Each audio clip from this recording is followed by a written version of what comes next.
As you lie still tonight, your body is not merely resting. It is an ancient cathedral of 1,000,000,000,000 cells, each one a silent architect working in the dark to rebuild the miracle that is you. Every second, your body produces 25 million new cells. They emerge from division, from the splitting of one cell into two, and they replace the cells that have died or been damaged. The skin cells that touched your pillow tonight will be gone in a month, replaced by cells that do not yet exist. The lining of your stomach renews itself every few days. Your liver can regenerate from a fragment. Your bones are constantly remodeling, dissolving old tissue and building new. You are not the same body you were a year ago, or a month ago, or even yesterday. You are a process, not a thing, and the process never stops. The cells do not announce themselves.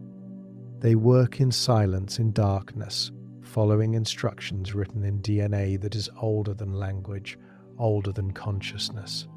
The new cells are perfect copies, or nearly so, and they take their place in the tissue, in the organ, in the system, and they begin their work.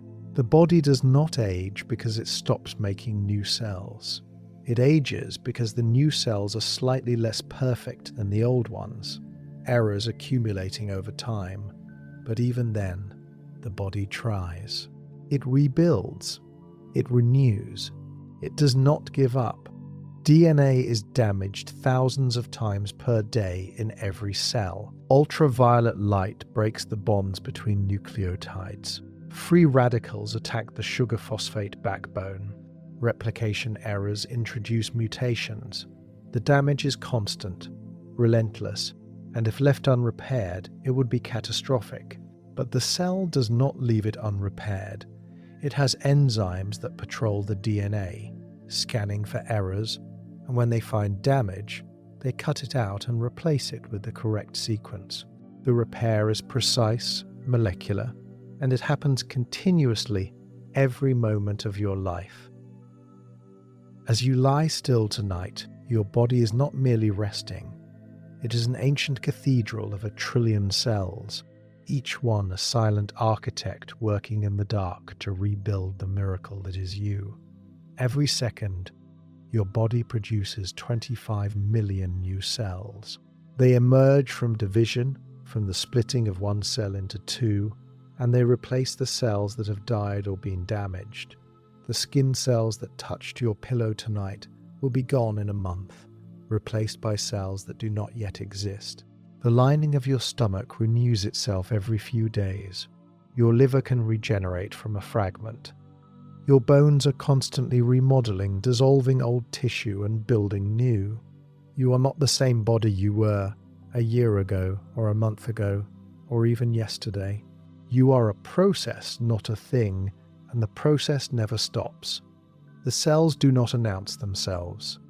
They work in silence, in darkness, following instructions written in DNA that is older than language, older than consciousness. The new cells are perfect copies, or nearly so, and they take their place in the tissue, in the organ, in the system, and they begin their work. The body does not age because it stops making new cells.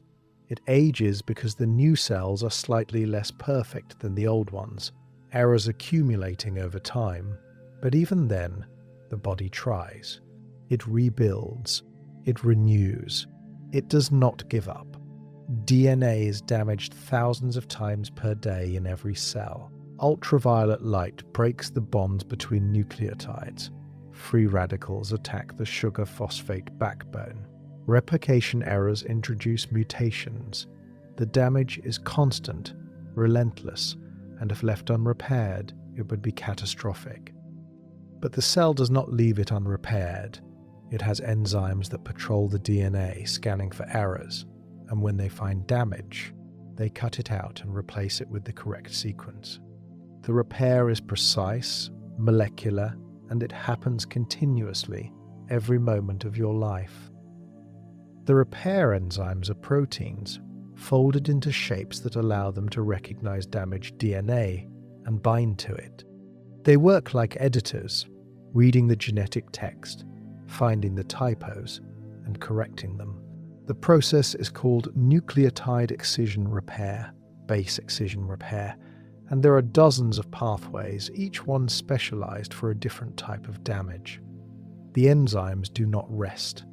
They work through the night, through sleep, through every moment, and they are the reason your DNA remains intact, the reason you remain you. The silence of their work is profound. You do not feel them. You do not hear them. But they are there, repairing, preserving, sustaining. Telomeres are the protective caps at the ends of chromosomes, and they shorten with each cell division. When they become too short, the cell can no longer divide, and it enters a state called senescence, or it dies. Telomeres are molecular clocks, counting down the divisions, and they are one of the reasons we age. But the shortening is not inevitable. An enzyme called telomerase can rebuild telomeres, adding nucleotides to the ends, and in some cells, stem cells, germ cells, cancer cells, telomerase is active, and the cells can divide indefinitely. The telomeres do not shorten evenly. Stress accelerates the shortening. Chronic inflammation accelerates it. Poor sleep, poor diet, loneliness, all of these shorten telomeres faster than time alone. But the reverse is also true. Meditation lengthens telomeres. Exercise lengthens them. Connection, purpose, calm, these slow the clock, and the cells divide a few more times, and the body lasts a little longer. The telomeres are silent, invisible, but they are listening. They respond to how you live, and they record it in the length of the caps, in the number of divisions remaining. Stem cells are the body's reserve, undifferentiated cells that can become any type of cell the body needs. They sit in niches, in the bone marrow, in the gut lining, in the skin, and they wait. When a tissue is damaged, the stem cells receive signals, and they begin to divide, and their daughter cells differentiate, becoming skin cells or blood cells or intestinal cells, and they replace what was lost. The stem cells are the reason you can heal from a cut, recover from an infection, survive a wound that would have been fatal without them. The stem cells do not divide often. They are quiescent, resting, conserving their potential. But when they are needed, they awaken and they divide asymmetrically. One daughter cell remains a stem cell, preserving the reserve, and the other daughter cell differentiates, becoming specialized. The balance is delicate, and it is regulated by signals from the surrounding tissue, from the niche, from the body. The stem cells are ancient, a feature of multicellular life that appeared hundreds of millions of years ago, and they are the reason complex organisms can repair themselves, can survive damage, can persist. Apoptosis is programmed cell death, and it is not a failure. It is a feature. Cells that are damaged beyond repair, cells that are infected, cells that are no longer needed. They activate a genetic program that causes them to die in a controlled, orderly way. The cell shrinks, its membrane blebs, its DNA fragments, and it is consumed by immune cells before it can release its contents and damage the surrounding tissue. Apoptosis is essential. Without it, damaged cells would accumulate and cancer would be inevitable. The dying cell does not struggle. It follows the program activating enzymes called caspases that dismantle the cell from the inside. The process is quiet, efficient, and it happens billions of times per day in your body. The cells that lined your throat this morning are gone by tonight, replaced by new cells, and the old ones died by apoptosis. Their remains recycled, their atoms returned to the pool. The death is not tragic, it is necessary, and it is part of the cycle that keeps you alive. The cell dies so that you can live. Autophagy is cellular self-eating, a process by which cells break down and recycle their own components. When nutrients are scarce, or when a cell is stressed, it activates autophagy, and it begins to digest its own organelles, its own proteins, breaking them down into amino acids and sugars that can be used for energy or to build new structures. Autophagy is housekeeping, quality control, and it is essential for cellular health. Cells that cannot perform autophagy accumulate damaged organelles and misfolded proteins, and they age faster, function worse, and die sooner. Autophagy increases during fasting, during exercise, during sleep.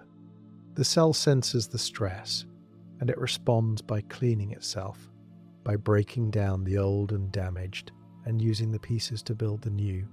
The process is ancient, conserved across all eukaryotic life, and it is one of the reasons fasting and exercise promote health and longevity.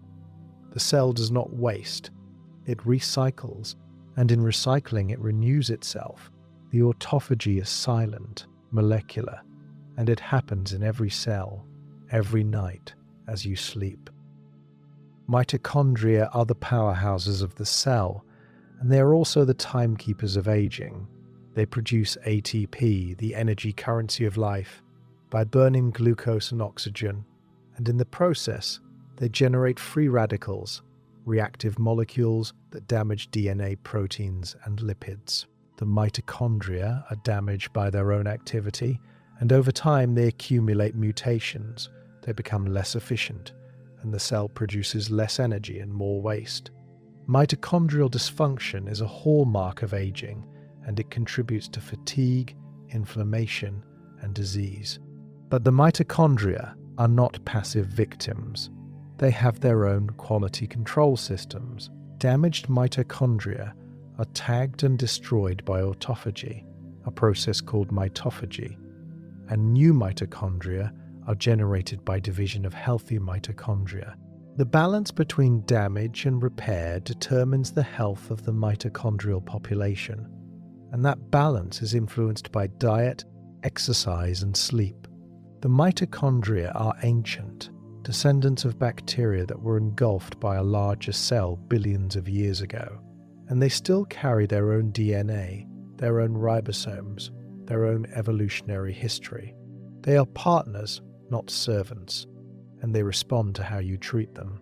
Inflammation is the body's response to damage, and it is both healing and harmful. When a tissue is injured, immune cells release signaling molecules called cytokines, and the blood vessels dilate and fluid and immune cells flood into the area. The inflammation is hot, red, swollen, and painful, and it is the body's way of isolating the damage, killing pathogens, and beginning the repair. Acute inflammation is essential. Without it, wounds would not heal, and infections would be fatal. But chronic inflammation is different. It is low-grade, persistent, and it damages the tissue it is supposed to protect. Chronic inflammation is driven by stress, poor diet, lack of sleep, loneliness, and it contributes to heart disease, diabetes, cancer, and dementia. The inflammation is silent, invisible, but it is there, smoldering, eroding health. The body is trying to heal, but it cannot stop, and the healing becomes the harm. The inflammation does not announce itself. It works in the background, and it is only when the damage accumulates that you notice the stiffness, the fatigue, the disease. Collagen is the most abundant protein in your body, and it is the scaffold that holds you together. It is in your skin, your bones, your tendons, your blood vessels, and it provides structure, strength, and elasticity. Collagen is constantly being broken down and rebuilt, and the balance between degradation and synthesis determines the health of your tissues. As you age, collagen synthesis slows, and existing collagen becomes cross-linked and stiff, and your skin wrinkles, your joints ache, and your blood vessels lose their flexibility. But collagen synthesis can be supported. Vitamin C is essential. It is a cofactor for the enzymes that build collagen, and without it, the collagen is weak and the tissue falls apart, a condition called scurvy. Protein provides the amino acids, glycine, proline, hydroxyproline, that are the building blocks of collagen. Sleep supports synthesis, stress inhibits it. The collagen is silent, structural, and it is being rebuilt every night, every moment, as long as you provide the raw materials and the conditions. The body knows how to build, you only need to let it. Bone is not static, it is living tissue, constantly being remodeled by two types of cells, osteoclasts, which break down old bone, and osteoblasts, which build new bone. The remodeling is essential for maintaining bone strength and for repairing microfractures that occur during normal activity.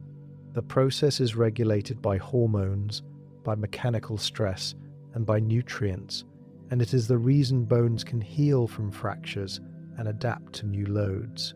The remodeling is silent, invisible, but it is constant.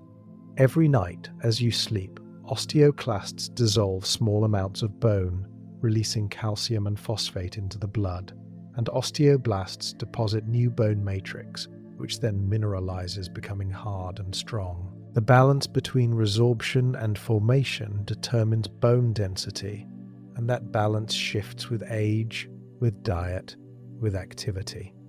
Weight-bearing exercise stimulates bone formation. Calcium and vitamin D provide the raw materials. The bone responds to the signals, and it builds or breaks down accordingly. The bone is alive, and it is listening. The liver is the only organ that can regenerate from a fragment. If 2/3 of the liver is removed, the remaining third will grow back to full size within weeks.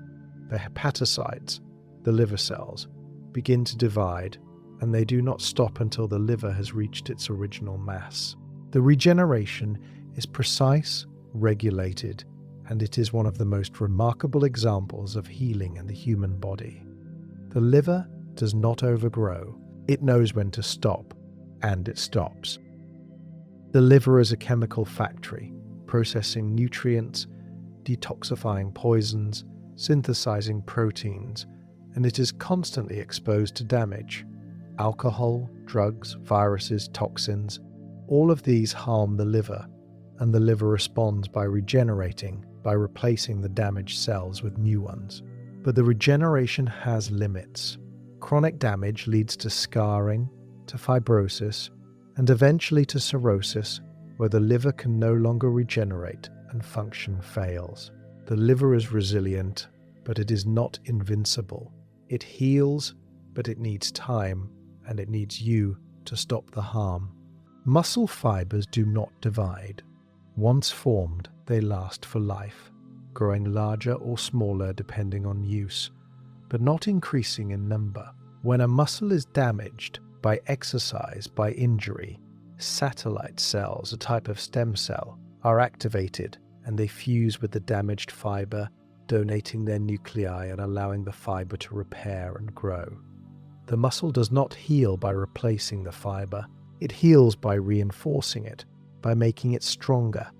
And this is the basis of muscle growth. The repair happens during rest, during sleep, when the body is not active, and resources can be devoted to rebuilding. The muscle fibers are torn by exercise, and the satellite cells respond, and the fibers are rebuilt thicker, stronger, more resistant to the stress that damaged them. This is adaptation, and it is the reason exercise makes you stronger. The muscle does not grow during the workout, it grows during the recovery, and the recovery requires rest, protein, and time. The muscle is patient, it waits for the conditions, and then it builds. Skin regenerates from the bottom up. The basal layer of the epidermis contains stem cells that divide continuously, and their daughter cells migrate upward, differentiating as they go, becoming keratinocytes, the cells that make up most of the skin. As they move toward the surface, they fill with keratin, a tough protein, and they flatten and die, and by the time they reach the surface, they are dead cells, held together by lipids, forming a barrier that protects the body from the outside world. The dead cells are constantly being shed sloughed off by friction, by washing, by the simple act of living, and they are replaced by new cells from below. The entire epidermis is replaced every 4 to 6 weeks, and you are constantly shedding your outer layer, leaving a trail of dead cells wherever you go. The skin does not pause. It renews continuously, silently, and the barrier is maintained, the protection is sustained, and you remain intact. The skin is a living wall, and it is being rebuilt every moment. Neurons do not regenerate easily. For most of your life, the neurons you have are the neurons you will keep, and when they die, they are not replaced. This is why brain injuries are so devastating, why neurodegenerative diseases are so feared. But the brain is not entirely static. Neurogenesis, the birth of new neurons, occurs in a few specific regions: the hippocampus, which is involved in memory, and the olfactory bulb, which processes smell. The new neurons are generated from neural stem cells, and they integrate into existing circuits, and they contribute to learning and memory. The neurogenesis is fragile, sensitive to stress, to inflammation, to age. Chronic stress suppresses neurogenesis. Depression suppresses it, but exercise stimulates it. Learning stimulates it. Antidepressants stimulate it. The brain is not fixed. It is plastic, capable of change. And the new neurons are part of that plasticity, part of the brain's ability to adapt and heal. The neurons are silent, electrical, and they are being born even now in the depths of your brain, contributing to the person you are becoming. Scar tissue is not the same as the original tissue. When skin is deeply wounded, the body does not have time to rebuild the complex architecture of dermis and epidermis. It fills the gap with collagen, quickly, efficiently, and the result is a scar, smooth, pale, lacking hair follicles and sweat glands. The scar is strong, but it is not flexible, and it is a permanent record of the injury, a reminder that the body prioritizes survival over perfection. The scar forms because the wound must be closed, and closing it quickly is more important than closing it beautifully. The fibroblasts, the cells that produce collagen, work rapidly, laying down fibers in a haphazard pattern, and the wound contracts, pulling the edges together. The scar is a compromise, a trade-off between speed and quality, and it is the reason you survive injuries that would have been fatal if the body waited to rebuild perfectly. The scar is a monument to healing, to the body's refusal to give up, to its insistence on closing the breach and continuing. Red blood cells live for about 120 days, and then they are removed from circulation by the spleen and the liver, and their components are recycled. The iron is salvaged and used to make new hemoglobin. The heme is broken down into bilirubin, which is excreted in bile. The membrane lipids and proteins are degraded and reused. Nothing is wasted. The body is efficient, and it recycles everything it can. New red blood cells are produced in the bone marrow, generated from stem cells at a rate of 2 million per second.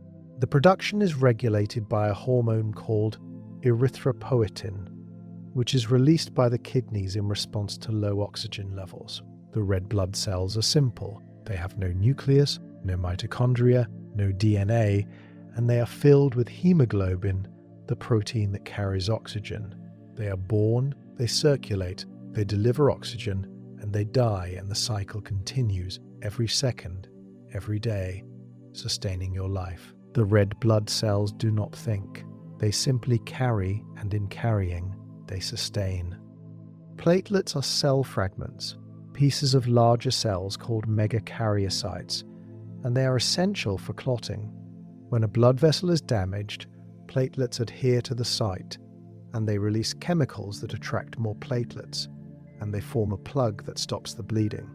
The plug is temporary, and it is reinforced by fibrin, a protein that forms a mesh, and the clot becomes stable, and the wound is sealed. The clotting is fast, essential, and it is the reason you do not bleed to death from a small cut. The platelets are small, numerous, and they circulate for about 10 days before they are removed and replaced. The clotting cascade is complex, involving dozens of proteins, and it is tightly regulated to prevent clots from forming where they are not needed. The balance between clotting and bleeding is delicate, and it is maintained by a system of checks and balances, of activators and inhibitors. The platelets do not decide. They respond to signals, and they form clots, and they save your life silently every time you are cut. Growth hormone is released during deep sleep, and it stimulates growth and repair throughout the body. It promotes protein synthesis, stimulates the growth of bones and muscles, and enhances the breakdown of fat.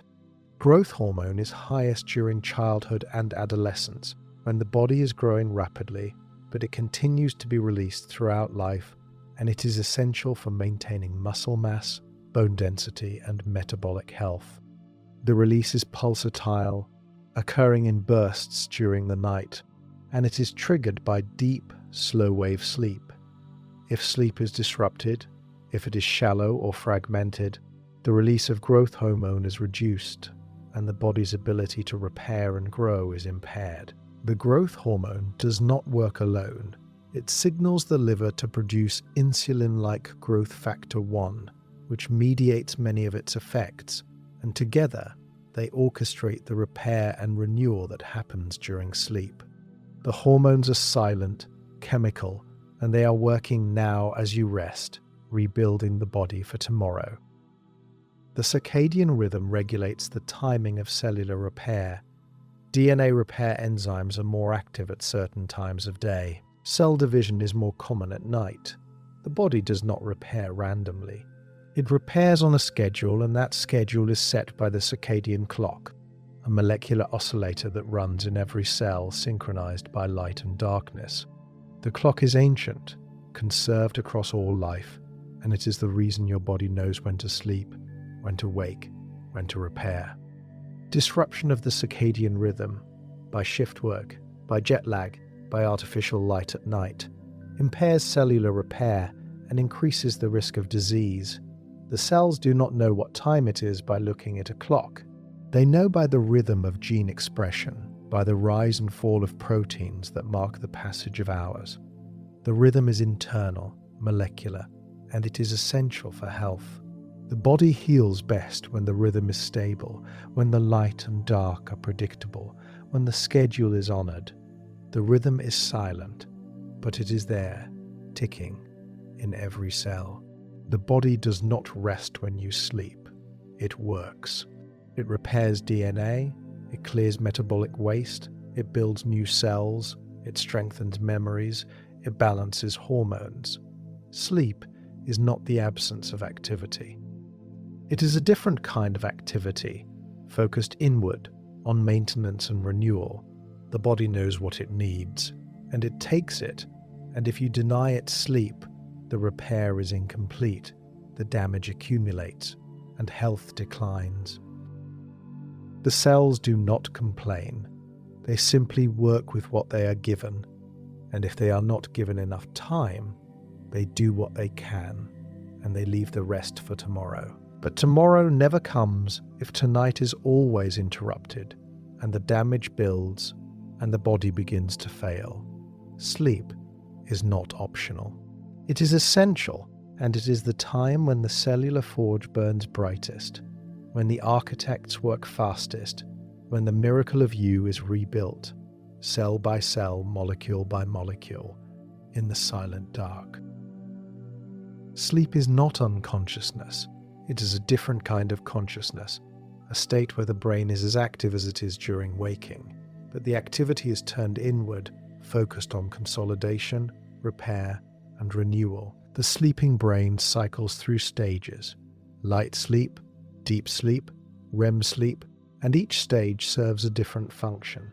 Deep sleep is when the body repairs itself, when growth hormone is released, when the immune system is strengthened. REM sleep is when memories are consolidated, when emotions are processed, when the brain rehearses and integrates the experiences of the day. Sleep is not rest, it is work, essential work, and without it, the body and mind begin to fail. The transition into sleep is gradual. The brain waves slow, shifting from the rapid beta waves of waking to the slower alpha waves of relaxation, and then to the even slower theta waves of light sleep. The muscles relax, the heart rate slows, the breathing deepens, and the body begins to let go.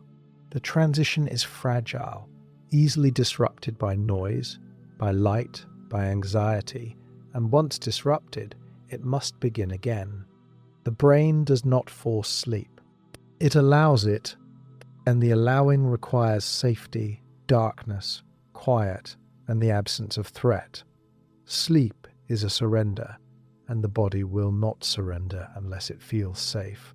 Deep sleep is when the brain clears waste. During waking hours, the brain produces metabolic byproducts, proteins, toxins, cellular debris, and these accumulate in the spaces between neurons. During deep sleep, the lymphatic system activates, and cerebrospinal fluid flows through the brain, flushing out the waste and carrying it away to be filtered by the liver and kidneys. The clearance is most efficient during deep sleep, when the brain cells shrink slightly, creating more space for the fluid to flow. The waste includes beta amyloid, a protein that accumulates in the brains of people with Alzheimer's disease, and tau, another protein associated with neurodegeneration. The lymphatic system is the brain's cleaning crew, and it works at night while you sleep, and if sleep is disrupted or insufficient, the waste accumulates and the risk of cognitive decline increases. The brain does not clean itself during waking. It waits for sleep, for the deep, slow waves that allow the fluid to flow and the waste to be cleared. The cleaning is silent, invisible, but it is essential, and it happens every night, if you let it. REM sleep is when you dream, and dreaming is not random. It is the brain's way of processing emotions, of integrating memories, of making sense of the day's experiences. During REM sleep, the brain is highly active, the eyes move rapidly beneath the lids, and the body is paralyzed to prevent you from acting out the dreams. The paralysis is temporary, and it lifts when you wake, but while you dream, you are immobilized, and the brain is free to explore scenarios, to simulate threats, to rehearse responses. The dreams are often bizarre, illogical, because the prefrontal cortex, the part of the brain responsible for logic and planning, is less active during REM sleep. The emotional centers, the amygdala and the hippocampus, are highly active, and they drive the content of the dreams, pulling from memories, from fears, from desires. The dreams are not meaningless. They are the brain's way of working through unresolved emotions, of consolidating memories, of preparing for the future. The dreams are therapy, and they happen every night, whether you remember them or not. Sleep deprivation impairs every system in the body. After one night of poor sleep, cognitive function declines, reaction times slow, attention wanes, memory falters. After several nights, the immune system weakens and the risk of infection increases. After a week, insulin sensitivity decreases and blood sugar rises, mimicking the early stages of diabetes. After longer, the risk of heart disease, stroke, obesity, and dementia all increase. Sleep is not optional. It is foundational, and without it, the body cannot maintain itself. The effects are cumulative. Sleep debt accumulates, and it cannot be fully repaid by sleeping in on the weekend. The body adapts to chronic sleep deprivation by lowering its baseline, by accepting fatigue as normal, but the adaptation is not healthy.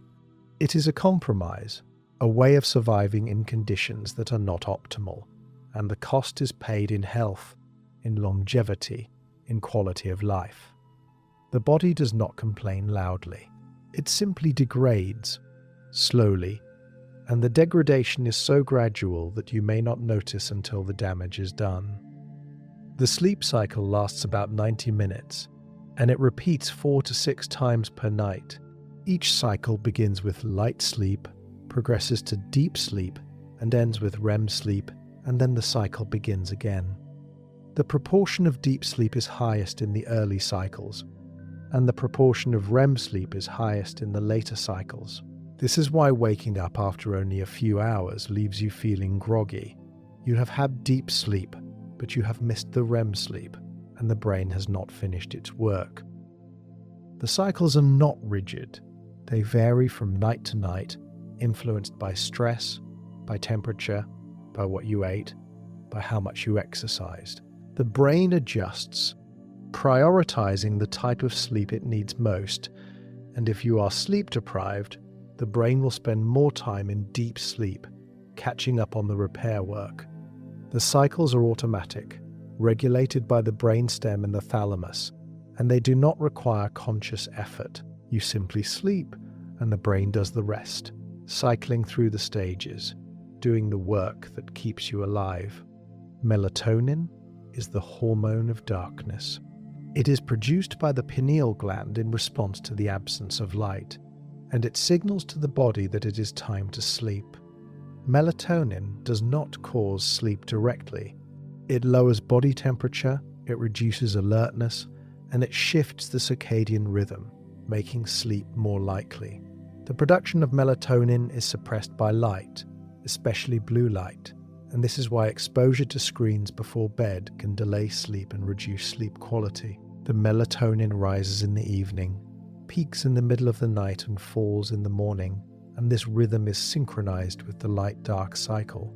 If the rhythm is disrupted by shift work, by travel across time zones, by artificial light at night, the body does not know when to sleep, and sleep becomes fragmented and insufficient. The melatonin is a signal, not a command, and the body listens to it, but it also listens to other signals: stress, caffeine, temperature, and if those signals conflict, sleep suffers. The melatonin is silent, chemical, and it is rising now as the light fades, preparing the body for rest. Body temperature drops during sleep, and the drop is necessary for sleep to occur. The body cools by radiating heat from the skin, especially from the hands and feet, and this is why a cool room and warm extremities promote sleep. The temperature reaches its lowest point in the early morning, a few hours before waking, and then it begins to rise, and the rising temperature is one of the signals that triggers waking. The temperature regulation is controlled by the hypothalamus, and it is linked to the circadian rhythm. The body does not cool randomly. It cools on a schedule, and that schedule is set by the internal clock. If the room is too hot, the body cannot cool sufficiently, and sleep is disrupted. If the room is too cold, the body diverts energy to maintaining core temperature, and sleep is lighter. The optimal temperature for sleep is around 65 to 68 degrees Fahrenheit, cool enough to allow the body to radiate heat, but not so cold that it must work to stay warm. The temperature is silent, but it is felt, and it shapes the quality of sleep. Sleep consolidates memories. During waking, the brain encodes experiences, storing them temporarily in the hippocampus, and during sleep, especially during REM sleep and deep sleep, the memories are transferred to the cortex, where they are integrated with existing knowledge and stored long-term. The consolidation is selective. Important memories are strengthened, and unimportant ones are weakened or discarded. The brain does not remember everything. It curates, and sleep is when the curation happens. The consolidation is not a passive transfer. It is an active process involving the replay of neural patterns, the strengthening of synapses, and the pruning of connections that are no longer needed. The brain is sculpting itself, refining the network, and sleep is when the sculpting happens. If sleep is disrupted, the consolidation is impaired, and the memories are lost or distorted. The brain does not forget because it is lazy. It forgets because it was not given the time to consolidate, to transfer, to integrate. The memories are there, in the hippocampus, but they are fragile, and without sleep, they fade. Dreams occur in all stages of sleep, but they are most vivid and most memorable during REM sleep. The content of dreams is influenced by recent experiences, by unresolved emotions, by memories, and by random neural activity. The brain is not passive during dreaming. It is actively generating scenarios, testing hypotheses, exploring possibilities, and the dreams are the conscious experience of that activity. The dreams are often emotional because the amygdala, the brain's emotional center, is highly active during REM sleep, and it drives the narrative, pulling from fears, anxieties, desires, and hopes. The dreams are not predictions, they are simulations, and they allow the brain to rehearse responses to threats, to process emotions, to integrate experiences. The dreams are strange because the logic centers are offline, and the emotional centers are in control, and the result is a narrative that feels real but does not follow the rules of waking life. The dreams are the brain talking to itself, and the conversation is essential. Sleep spindles are bursts of brain activity that occur during light sleep, and they are associated with memory consolidation and learning.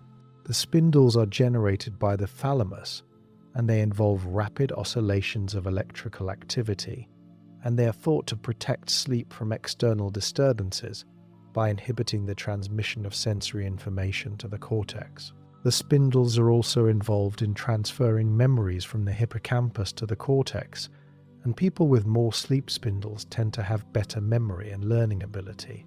The spindles are brief, lasting only a second or two, and they occur dozens of times per night, and they are invisible to the sleeper. The brain is working, even in light sleep, and the spindles are part of that work, part of the process of consolidation and protection. The spindles are electrical, rhythmic, and they are one of the many ways the brain maintains itself during sleep, one of the many processes that happen in the dark, in the silence while you rest. The circadian rhythm is a 24-hour cycle that regulates sleep, wakefulness, body temperature, hormone release, and many other physiological processes. The rhythm is generated by a cluster of neurons in the hypothalamus called the suprachiasmatic nucleus, and it is synchronized with the external light-dark cycle by light entering the eyes and signaling to the brain. The rhythm is not learned, it is innate, encoded in the genes, and it runs even in the absence of external cues, though it drifts slightly without synchronization. The rhythm is powerful, and it influences when you feel sleepy, when you feel alert, when your body temperature peaks, and when hormones like cortisol and melatonin are released. The rhythm is why jet lag is so disruptive. The internal clock is out of sync with the external environment, and the body does not know when to sleep, when to wake, when to eat. The rhythm can be shifted by light, by melatonin, by scheduled activity, but the shifting takes time, and the body resists changes that are too abrupt. The rhythm is ancient, conserved across all life, and it is the reason you sleep at night and wake in the morning. Slow-wave sleep is the deepest stage of sleep, and it is when the brain produces slow, synchronized electrical waves called delta waves. The slow waves are thought to be involved in memory consolidation, in synaptic pruning, and in the clearance of metabolic waste. Slow-wave sleep is most abundant in the first half of the night, and it decreases with age, which is one reason older adults sleep more lightly and wake more frequently. The slow waves are visible on an EEG as large rhythmic oscillations, and they reflect the synchronized firing of millions of neurons. The synchronization is not random. It is organized, coordinated, and it is thought to facilitate the transfer of information from the hippocampus to the cortex, strengthening memories and integrating them with existing knowledge. The slow waves are the brain's way of organizing itself, of consolidating the day's experiences, and they are essential for learning and memory. The waves are silent, electrical, and they are rolling through your brain now as you sleep, doing the work that makes you who you are. Sleep is when the body heals, growth hormone is released, stimulating tissue repair and muscle growth. The immune system is strengthened, producing cytokines that fight infection and inflammation. The cardiovascular system rests, with heart rate and blood pressure dropping to their lowest levels. The endocrine system rebalances, regulating insulin, cortisol, and other hormones. Sleep is not the absence of activity. It is a different kind of activity, focused on maintenance, repair, and renewal. And it is as essential as food, as water, as air. The healing is comprehensive, affecting every system, every organ, every cell, and it happens automatically without conscious effort, as long as you sleep. The body knows what it needs, and it takes it, and if you deny it sleep, the healing is incomplete, the systems drift out of balance, and health declines. Sleep is not a luxury. It is a necessity, and it is the foundation of health, the time when the night's restoration happens, when the body and brain are rebuilt, when the miracle of you is sustained. Blood is not a liquid, it is a tissue, a living suspension of cells in plasma, and it is constantly moving, circulating through 75,000 miles of blood vessels, delivering oxygen and nutrients, removing waste, regulating temperature, and defending against infection. The heart beats 100,000 times per day, pumping 5 liters of blood through the body every minute, and the blood completes a full circuit in less than a minute. The circulation never stops, never pauses, and it is the reason every cell in your body remains alive. The blood is warm, slightly alkaline, and it smells faintly metallic like iron, because hemoglobin contains iron at its core.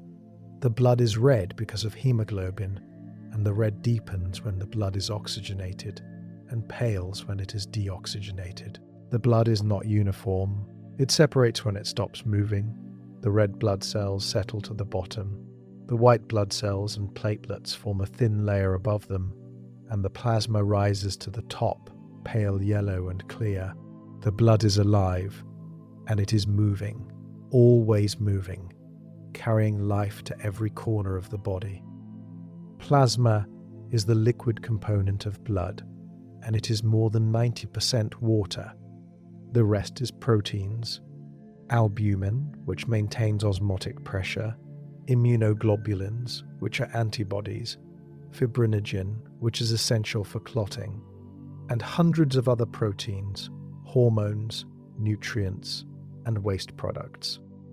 Plasma is the medium in which the blood cells travel, and it is also the medium through which nutrients and waste are exchanged between the blood and the tissues.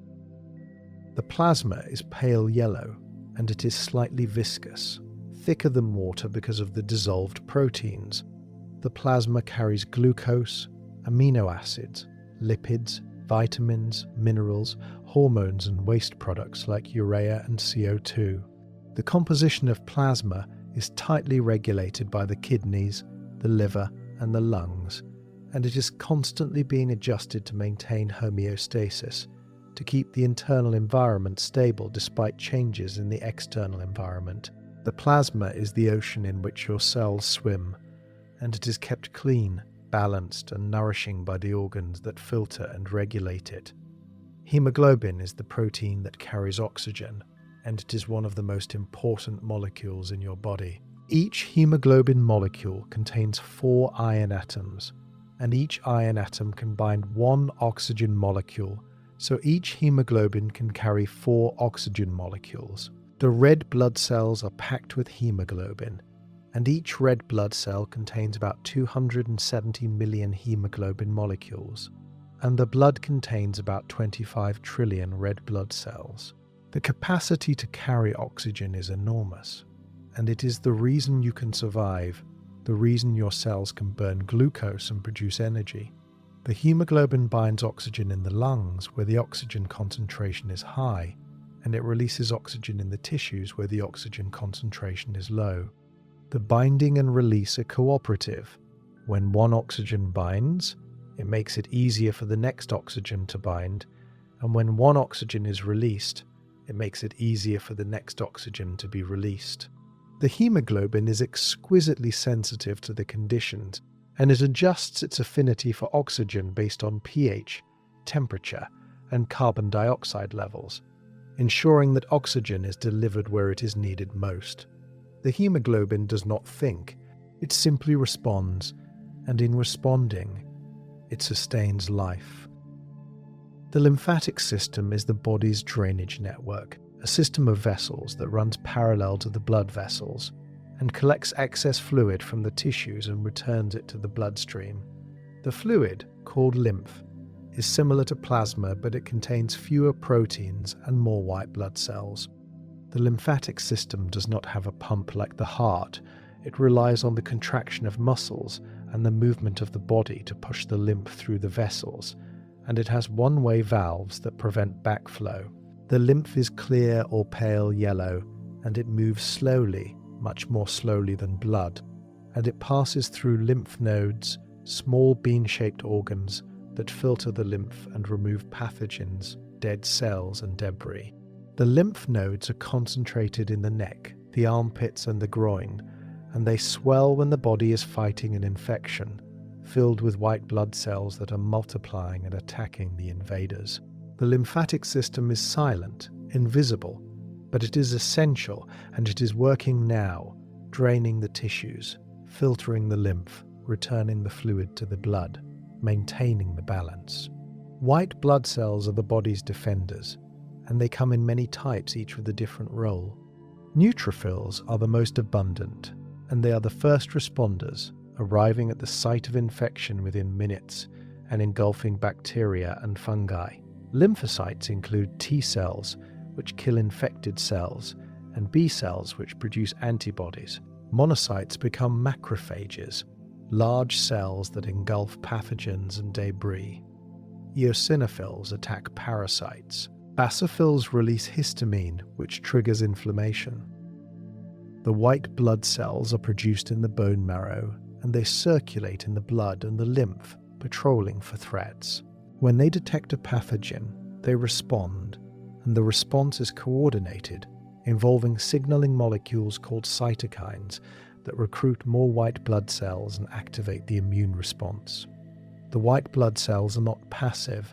They are active, aggressive, and they are willing to die to protect the body.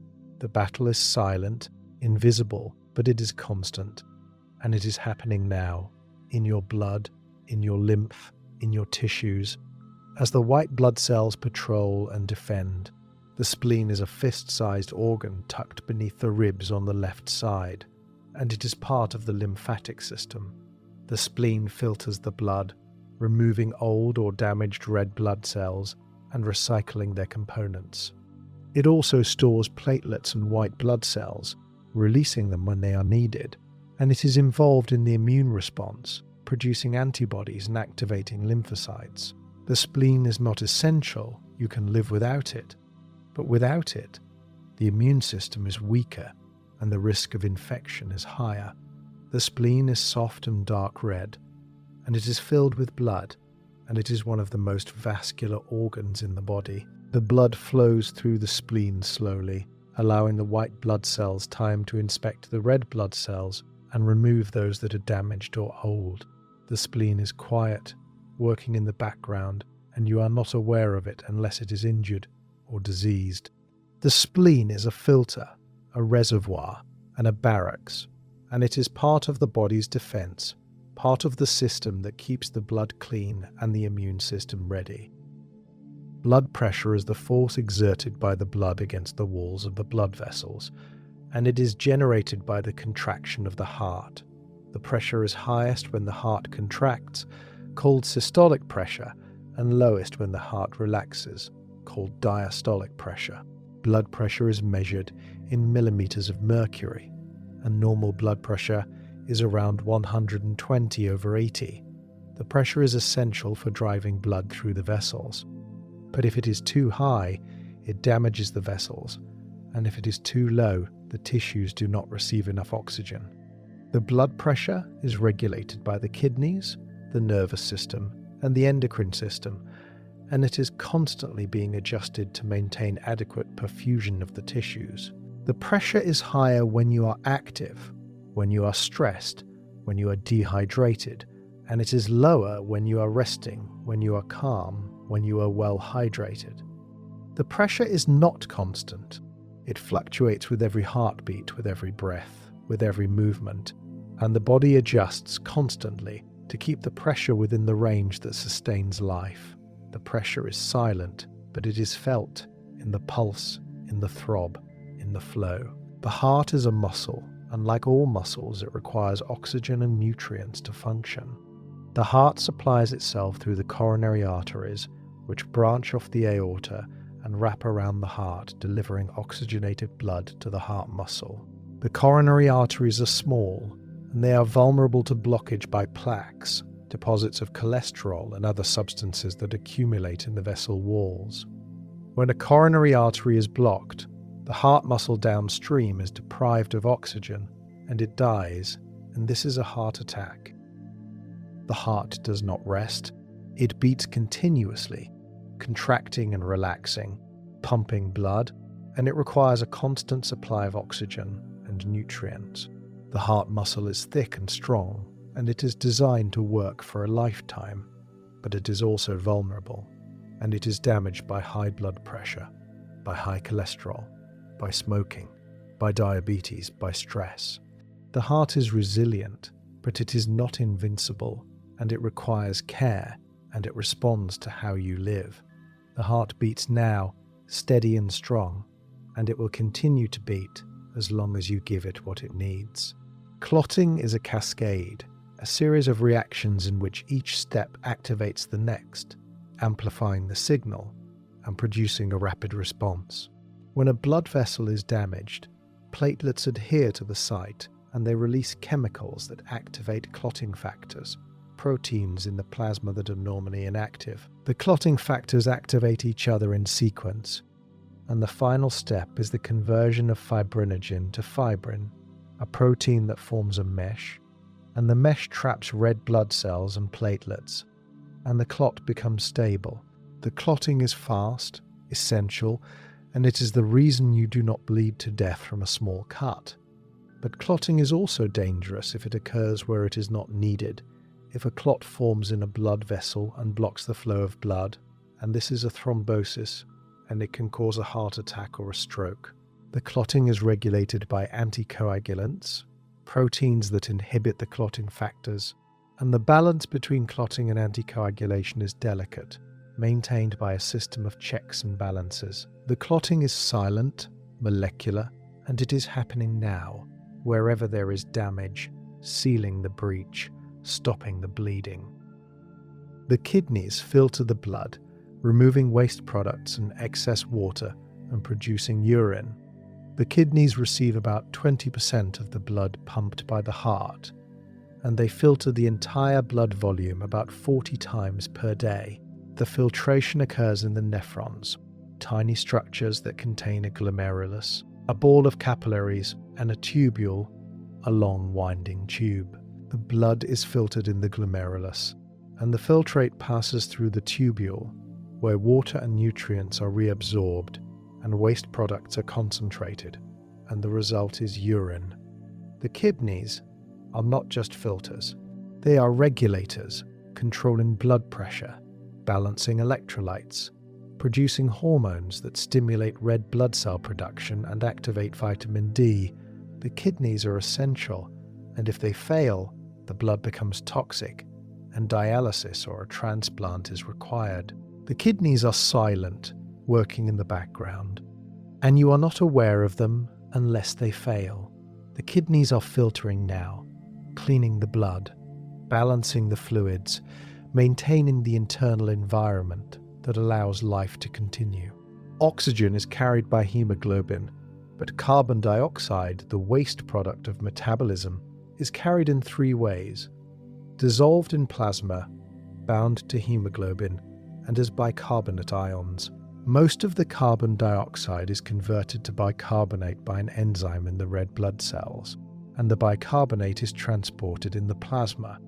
When the blood reaches the lungs, the bicarbonate is converted back to carbon dioxide, and the carbon dioxide is exhaled. The conversion is rapid, reversible, and it is essential for maintaining the pH of the blood. The pH of blood is tightly regulated, kept around 7.4, slightly alkaline, and deviations from this pH are dangerous. If the blood becomes too acidic, called acidosis, the proteins denature and the enzymes stop working, and the body fails. If the blood becomes too alkaline, called alkalosis, the nervous system becomes overexcitable and muscles spasm. The pH is regulated by the lungs, which control carbon dioxide levels, and the regulation is constant, automatic, and essential. The pH is invisible, but it is critical, and it is being maintained now by the breath, by the kidneys, by the blood. The blood-brain barrier is a selective filter that protects the brain from toxins, pathogens, and fluctuations in the blood composition. The barrier is formed by the endothelial cells that line the blood vessels in the brain, and these cells are tightly joined, with no gaps between them, and they are surrounded by astrocytes, star-shaped glial cells, that reinforce the barrier. The barrier allows oxygen, glucose, and other essential nutrients to pass through, but it blocks most other substances, including many drugs, and this is why treating brain diseases is so difficult. The barrier is not absolute. Some substances can cross it, and some diseases can breach it, and when the barrier is compromised, the brain is vulnerable to infection and inflammation. The barrier is dynamic, regulated, and it responds to signals from the brain and the blood, opening and closing selectively to allow certain substances through. The barrier is invisible, molecular, and it is protecting your brain now, filtering the blood, allowing the nutrients through, blocking the toxins, maintaining the environment that allows thought, memory, and consciousness to exist. The circulation is a loop, and it is divided into two circuits: the pulmonary circulation, which carries blood from the heart to the lungs and back, and the systemic circulation, which carries blood from the heart to the rest of the body and back. The pulmonary circulation is short and the blood pressure is low, because the lungs are delicate and cannot tolerate high pressure.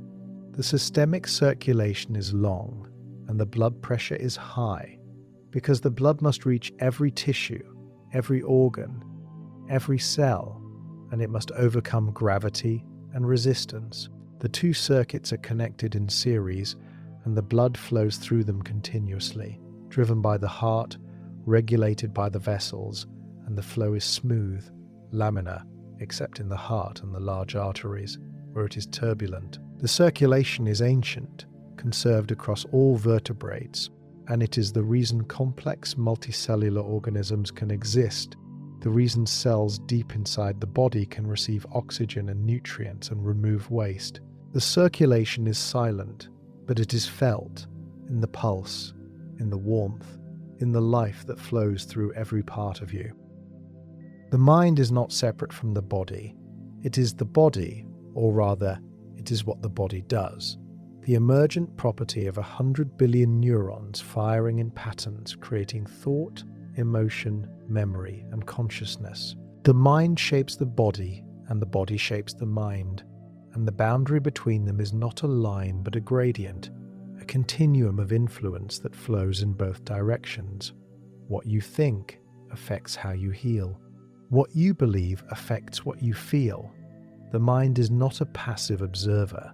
It is an active participant, and it has power, real power, to change the body, to heal or to harm, depending on what it believes. The placebo effect is not imagination. It is biology. When you believe a treatment will help, the brain releases endorphins, dopamine, and other neurotransmitters that reduce pain, improve mood, and enhance healing. The belief activates the same neural pathways that are activated by real drugs, and the body responds as if the treatment were real, even when it is not. The placebo effect is proof that the mind can heal the body, that expectation and belief are not just psychological but physiological. that the brain is a pharmacy capable of producing its own medicine. Neuroplasticity is the brain's ability to change, to rewire itself in response to experience, learning, and injury. The brain is not fixed. It is dynamic, constantly forming new connections, strengthening some and weakening others. And the structure of the brain reflects the life you have lived. If you practice a skill, the brain regions involved in that skill grow larger and more connected. If you stop using a skill, those regions shrink. The brain adapts, and the adaptation is physical, measurable, and it continues throughout life. The plasticity is most pronounced in childhood when the brain is developing rapidly, but it continues into adulthood, and it is the reason you can learn new skills, recover from brain injuries, and change your habits. The brain is not a computer with fixed hardware and changeable software. It is more like a garden where the pathways you walk become trails and the trails you abandon become overgrown. The brain changes with use, and the changes are permanent, or nearly so, and they shape who you are, what you can do, and how you experience the world. The plasticity is silent, but it is constant, and it is happening now as you read, as you think, as you remember. Meditation changes the brain.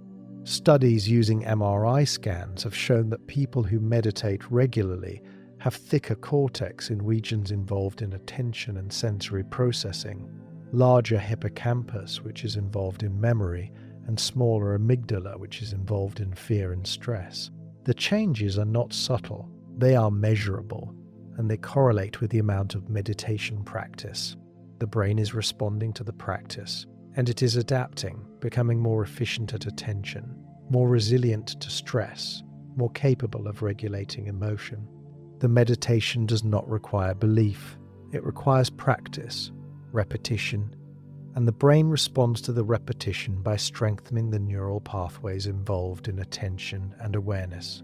The meditation is not mystical. It is training, and the brain is trainable, and the training produces changes that persist even when you are not meditating. The meditation is quiet, internal, and it is reshaping the brain, making it calmer, more focused, more resilient, one session at a time. Stress is not just psychological, it is physiological, and it affects every system in the body. When you perceive a threat, the hypothalamus activates the sympathetic nervous system, and the adrenal glands release adrenaline and cortisol. The heart rate increases, the blood pressure rises, the muscles tense, and the immune system is suppressed. The response is adaptive in the short term, preparing the body to fight or flee, but chronic stress is harmful, and it contributes to heart disease, diabetes, depression, and immune dysfunction. The stress response is ancient, evolved to deal with immediate physical threats, but it is activated by modern stressors, work deadlines, financial worries, social conflicts that do not require a physical response. The body does not distinguish between a lion and a mortgage payment. It responds the same way, and if the stress is chronic, the response does not turn off, and the body is damaged by its own defenses. The stress is invisible, but it is felt in the tension, in the fatigue, in the racing heart, and it is affecting your health now, unless you find a way to calm it. The vagus nerve is the longest cranial nerve, and it connects the brain to the heart, the lungs, the digestive system, and other organs. The vagus nerve is part of the parasympathetic nervous system, which is responsible for rest and digestion, and it counteracts the sympathetic nervous system, which is responsible for fight or flight. Stimulating the vagus nerve through deep breathing, through meditation, through cold exposure, activates the parasympathetic response, and the heart rate slows, the blood pressure drops, the digestion improves, and the body enters a state of calm. The vagus nerve is measurable.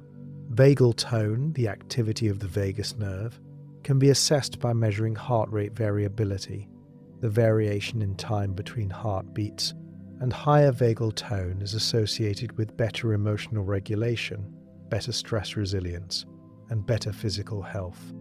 The vagus nerve is a pathway, a connection between the mind and the body, and it can be strengthened, trained, and the training produces changes that make you calmer, healthier, more resilient. The vagus nerve is silent, but it is active, and it is responding now to your breath, to your thoughts, to your state of mind. The placebo effect is strongest when the treatment is believable, when it is delivered by a trusted authority, and when the ritual is elaborate.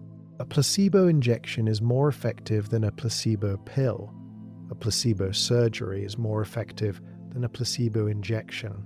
The brain is responding not just to the belief that the treatment will work, but to the context, the ritual, the symbols of healing.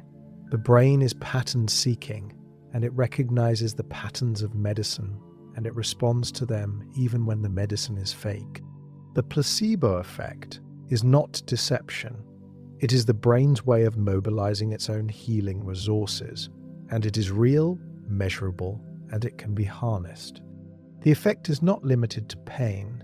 It affects immune function, hormone levels, and even the progression of disease. The brain is powerful, and it is listening to what you believe, and it is responding, and the response is not just in your head, it is in your body, in your cells, in your healing. The placebo is silent, but it is working if you believe it is. Chronic pain is not just a signal.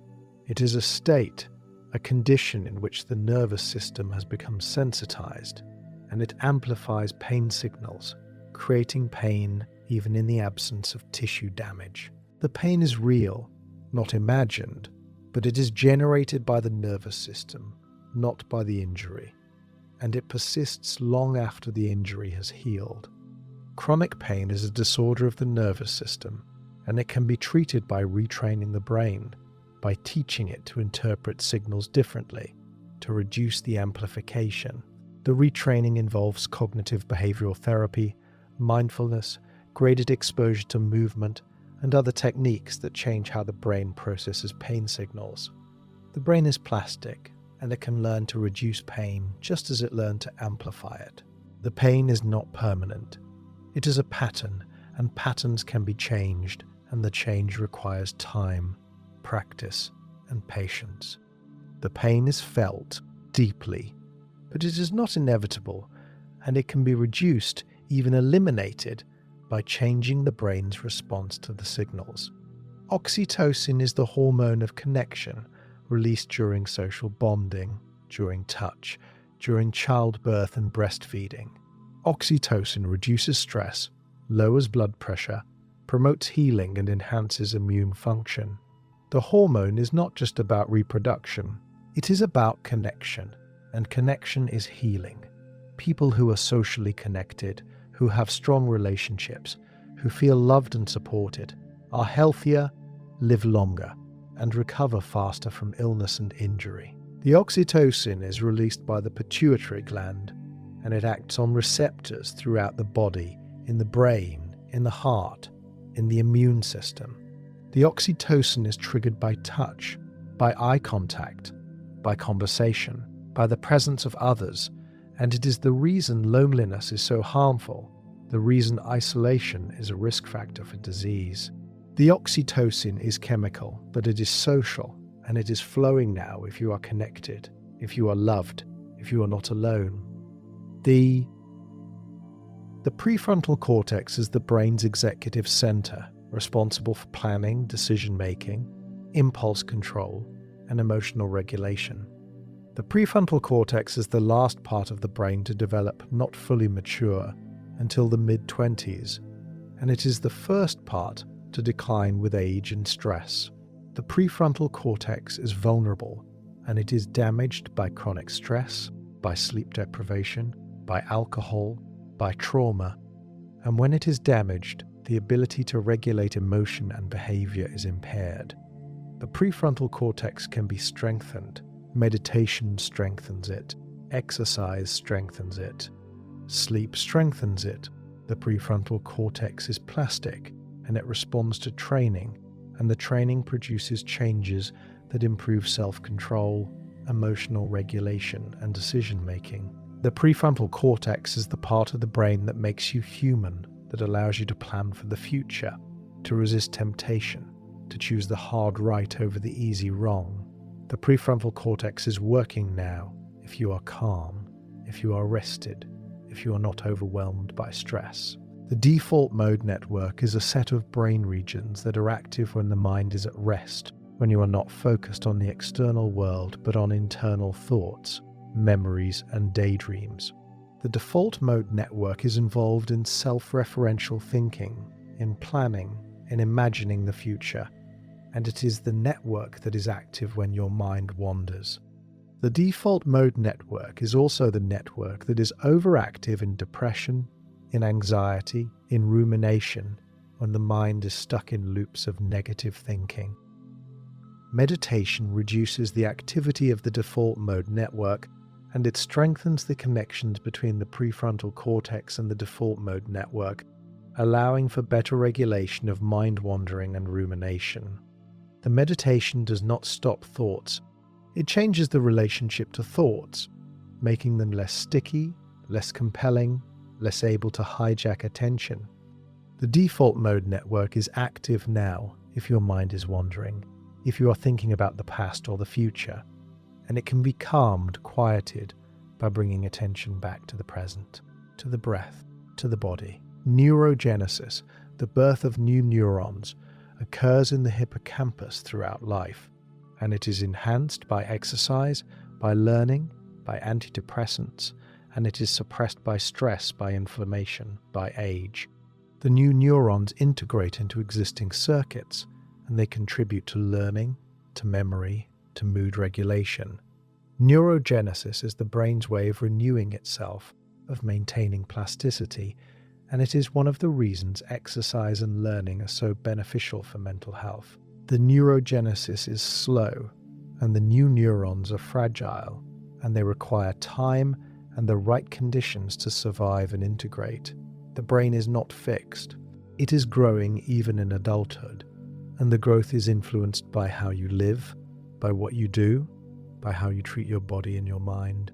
The neurogenesis is silent, invisible, but it is happening in the depths of the hippocampus, and it is contributing to your ability to learn, to remember, to adapt, to heal. The mind sanctuary is not a place, it is a state, a condition of calm, of safety, of presence, and it is created by the brain, by the choices you make, by the practices you engage in. The sanctuary is not permanent. It must be maintained, cultivated, protected, and it is vulnerable to stress, to trauma, to neglect. But it is also resilient, and it can be rebuilt, restored, and it is the foundation of mental health, the place from which healing begins. The sanctuary is quiet, internal, and it is accessible always if you know how to find it, if you practice the skills, meditation, breathing, connection, rest, that create the conditions for calm. The mind is powerful, and it is listening, and it is responding to what you give it, and it is shaping the body, shaping the health, shaping the life. The mind is not separate. It is the body thinking, feeling, healing, and it is doing so now, in the silence, in the sanctuary. The immune system is not an organ. It is a network, a distributed intelligence that spans the entire body, composed of cells, tissues, and molecules that communicate, coordinate, and respond to threats. The immune system is always active, always vigilant, patrolling the blood, the lymph, the tissues, searching for pathogens, for damaged cells, for anything that does not belong. The immune system does not rest. It does not sleep. It works continuously, silently, and it is the reason you are alive, the reason infections do not kill you, the reason wounds heal and cancers are often destroyed before they grow. The immune system is ancient, conserved across all animals, and it has two branches, the innate immune system, which responds quickly and non-specifically to any threat, and the adaptive immune system, which responds slowly but specifically, creating antibodies and memory cells that recognize and remember pathogens.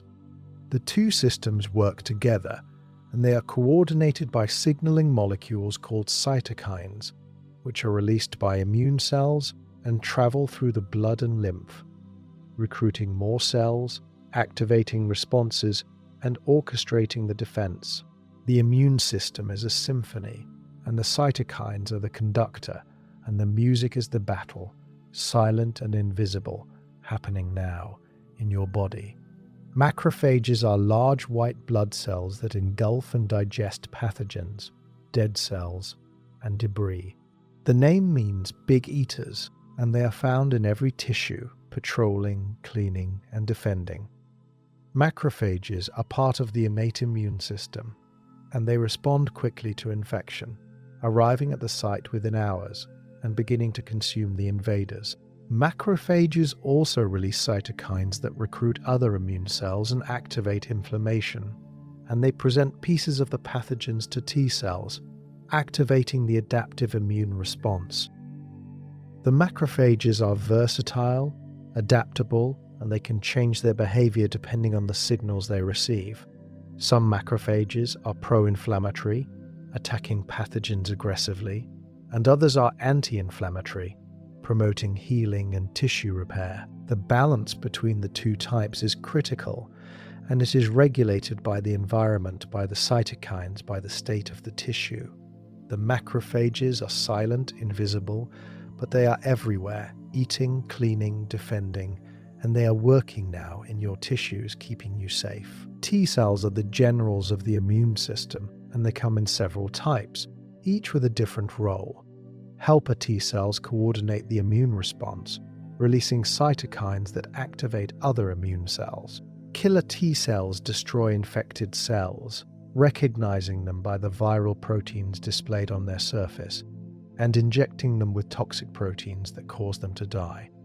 Regulatory T cells suppress the immune response, preventing it from attacking the body's own tissues. The T cells are produced in the bone marrow and mature in the thymus, and they circulate in the blood and lymph, patrolling for threats. The T cells are specific. Each T cell recognizes a single antigen, a molecular signature of a pathogen, and when it encounters that antigen, it activates, divides, and produces an army of identical cells that attack the pathogen. The specificity is the strength of the adaptive immune system, and it is the reason vaccines work, the reason you develop immunity to diseases you have had before. The T cells are patient, waiting for their antigen, and when they find it, they respond rapidly and decisively, and they remember, and the memory lasts for years, sometimes for life. B cells produce antibodies, proteins that bind to pathogens and mark them for destruction. Each B cell produces a single type of antibody, specific to a single antigen, and when the B cell encounters its antigen, it activates, divides, and produces plasma cells, which are antibody factories churning out thousands of antibodies per second. The antibodies circulate in the blood and lymph, binding to pathogens, neutralizing toxins, and marking invaders for destruction by macrophages and other immune cells. The antibodies are Y-shaped proteins, and the tips of the Y are the binding sites, which are incredibly specific, recognizing the shape of the antigen with molecular precision. The antibodies do not kill pathogens directly. They tag them, and the tags are recognized by other immune cells, which then destroy the pathogen. The antibodies are also the basis of immunity, and they are the reason vaccines work, the reason you do not get the same disease twice. The B cells remember, and they produce antibodies quickly when the pathogen returns, and the infection is stopped before it begins. Inflammation is the immune system's first response to injury or infection, and it is characterized by redness, heat, swelling, and pain. The inflammation is caused by the dilation of blood vessels, which increases blood flow to the area and by the release of cytokines and other signaling molecules, which recruit immune cells and activate the inflammatory response. The inflammation is protective, isolating the damage, killing pathogens, and beginning the repair, but it is also harmful if it is chronic, if it persists long after the threat is gone. The inflammation is hot because the increased blood flow brings warmth. It is red because the blood vessels are dilated and filled with blood. It is swollen because fluid leaks from the vessels into the tissue. It is painful because the chemicals released during inflammation activate pain receptors. The inflammation is the body's way of saying, there is a problem here, and I am dealing with it. And the response is appropriate, necessary, and it is happening now, wherever there is damage, wherever there is infection, wherever the body is under attack. Fever is not a malfunction. It is a defense, a deliberate raising of body temperature to create conditions that are hostile to pathogens and favorable to the immune system. Many bacteria and viruses are temperature sensitive, and they replicate more slowly or die at higher temperatures. The immune system is more active at higher temperatures, and the fever enhances the activity of T cells, macrophages, and other immune cells. The fever is uncomfortable, but it is adaptive, and it is the body's way of fighting infection. The fever is regulated by the hypothalamus, which acts as the body's thermostat, and it is triggered by cytokines released during infection. The hypothalamus raises the set point, and the body responds by shivering, by constricting blood vessels in the skin, by generating heat, and the temperature rises. The fever is not dangerous unless it is very high, and it is usually self-limiting, resolving when the infection is controlled. The fever is the body's weapon, and it is being used now if you are sick, to fight the invaders, to create conditions that favor your survival. The thymus is a small organ located behind the breastbone, and it is where T cells mature. The thymus is largest in childhood, when the immune system is developing, and it shrinks with age, becoming almost vestigial in adulthood. The thymus is essential for the development of the adaptive immune system, and without it, T cells do not mature properly, and the immune system is severely compromised. The thymus is where T cells learn to distinguish self from non-self, and T cells that react to the body's own tissues are destroyed, preventing autoimmune disease. The thymus is soft and pinkish grey, and it is filled with developing T cells. And it is one of the few organs that shrinks with age rather than growing or staying the same size. The shrinking is called thymic involution, and it is one of the reasons the immune system weakens with age, one of the reasons older adults are more susceptible to infections and less responsive to vaccines. The thymus is silent, hidden, and it is working now. If you are young, training T cells, teaching them to recognize the enemy, preparing them for the battles to come. Antibodies are classified into 5 types, called isotypes: IgG, IgM, IgA, IgE, and IgD. IgG is the most abundant, and it is the antibody that provides long-term immunity, crossing the placenta and protecting newborns. IgM is the first antibody produced during an infection, and it is large and effective at activating complement, a system of proteins that destroys pathogens. IgA is found in mucous membranes, in saliva, in tears, and it protects the surfaces of the body. IgE is involved in allergic reactions and in defense against parasites. IgD is the least understood, and it is thought to play a role in activating B cells. The antibodies are diverse, and they are tailored to different threats, different locations, different stages of infection. The immune system is not one size fits all. It is adaptive, flexible, and it produces the right antibody for the right situation. And the antibodies are circulating now in your blood, in your lymph, in your mucous membranes, protecting you from threats you are not even aware of. The antibodies are silent, molecular, and they are the reason you are not constantly sick, the reason most infections are stopped before they begin. The complement system is a cascade of proteins that work together to destroy pathogens. The complement proteins are normally inactive, circulating in the blood, and they are activated by antibodies, by pathogens, or by damaged cells. Once activated, the complement proteins form a complex that punches holes in the pathogen's membrane, causing it to burst. The complement system also enhances inflammation, recruits immune cells, and marks pathogens for destruction by macrophages. The complement system is fast, efficient, and it is part of the innate immune system, responding within minutes of infection.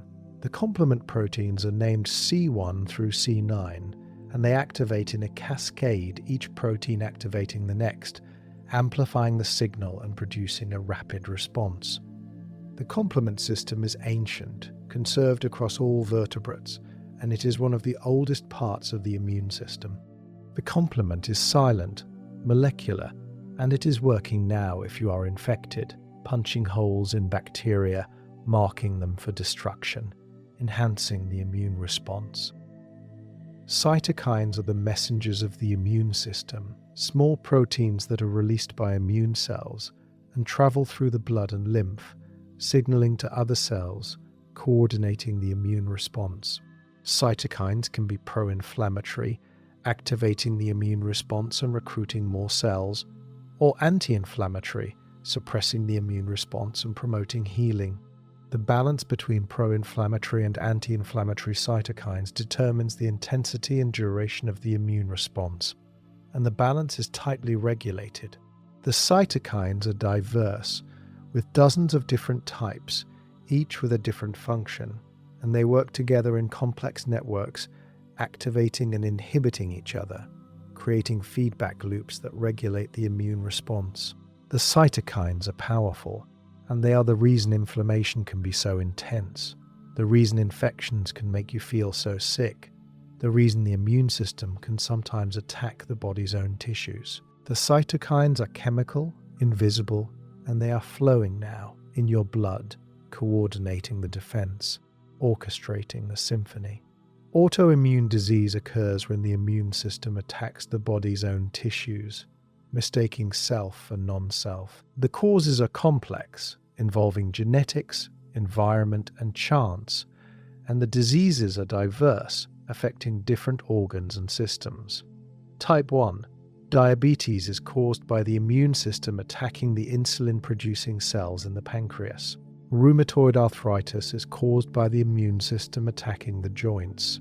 Multiple sclerosis is caused by the immune system attacking the myelin sheath that insulates nerve fibers.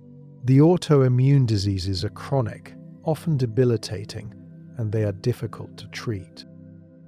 The immune system is powerful, and when it turns against the body, the damage can be severe. The autoimmune diseases are not failures of the immune system. They are misdirections, errors in the recognition of self and non-self. And they are the price of having an immune system that is so adaptable, so specific, so powerful. The autoimmune diseases are silent at first, and then they are not. And they are a reminder that the immune system is a double-edged sword, capable of protecting and of harming, depending on what it recognizes as the enemy. The immune system weakens with age, a process called immunosenescence, and it is one of the reasons older adults are more susceptible to infections, less responsive to vaccines, and more likely to develop cancer. The thymus shrinks, producing fewer T cells. The bone marrow produces fewer new immune cells. The existing immune cells become less responsive, less able to recognize and respond to new threats. The immune system is not failing, it is aging, and the aging is gradual, cumulative, and it is influenced by genetics, by lifestyle, by the accumulated damage of a lifetime. The immunosenescence is not inevitable. It can be slowed by exercise, by good nutrition, by adequate sleep, by reducing chronic inflammation. The immune system is resilient, and it responds to how you treat it, and it can be maintained, supported, strengthened, even in old age. The immune system is working now, even if it is not as strong as it once was. and it is still protecting you, still fighting, still defending, and it will continue to do so as long as you give it what it needs. Plants are chemists. They cannot run from predators, cannot hide, cannot fight with teeth or claws, and so they have evolved chemical defenses, producing thousands of compounds that deter herbivores, kill pathogens, and attract pollinators. These compounds are secondary metabolites, not essential for the plant's basic survival, but essential for its defense and reproduction, and many of them have effects on human physiology. The plants did not evolve these compounds for us, but we have learned to use them, and they have become medicines, poisons, and tools for altering consciousness and healing the body. The relationship between plants and humans is ancient, dating back to the origins of our species, and it is encoded in our biology. The receptors in our cells that respond to plant compounds evolved long before humans existed, and they are conserved across animals, suggesting that the interaction between plants and animals is fundamental, ancient, and ongoing. The plants are not passive. They are active participants in the ecosystem, and they are producing compounds now in response to threats, in response to the environment. And some of those compounds can heal if we know how to use them. Aspirin is derived from salicylic acid, a compound found in willow bark, and it has been used for pain relief for thousands of years. The ancient Egyptians used willow bark to reduce fever and inflammation, and the compound was isolated and synthesized in the 19th century, becoming one of the first modern drugs. Aspirin works by inhibiting an enzyme called cyclooxygenase, which is involved in the production of prostaglandins, signaling molecules that cause inflammation, pain, and fever. The aspirin is simple, effective, and it is still one of the most widely used drugs in the world. The willow tree does not produce salicylic acid for humans. It produces it as a defense against pathogens, and the compound is toxic to bacteria and fungi. The fact that it also reduces pain and inflammation in humans is a coincidence, a result of the shared biochemistry of all living things. The aspirin is a gift, unintended, from the willow to humanity, and it is a reminder that the natural world is full of compounds that can heal if we are willing to look, to learn, to respect the source. Morphine is derived from the opium poppy, and it is one of the most powerful painkillers known.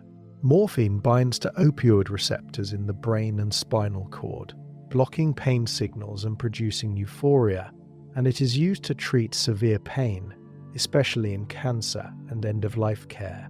The morphine is also addictive, and it is the basis of heroin and other opioids that have caused immense harm. The poppy does not produce morphine for humans. It produces it as a defense against herbivores, and the compound is bitter and toxic, deterring animals from eating the plant.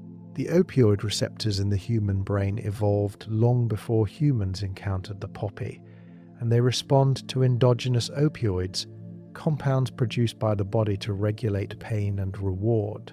The morphine mimics these endogenous opioids, and it binds to the same receptors, and the brain cannot distinguish between the natural and the synthetic. The morphine is powerful, and it is dangerous, and it is a reminder that the compounds plants produce are not benign, that they are tools, and tools can be used for good or for harm, depending on the hand that wields them. Digitalis is derived from the foxglove plant, and it is used to treat heart failure and arrhythmias. Digitalis increases the force of heart contractions and slows the heart rate, and it is effective, but it is also toxic, and the margin between a therapeutic dose and a lethal dose is narrow. The foxglove produces digitalis as a defense, and the compound is poisonous to animals that eat the plant.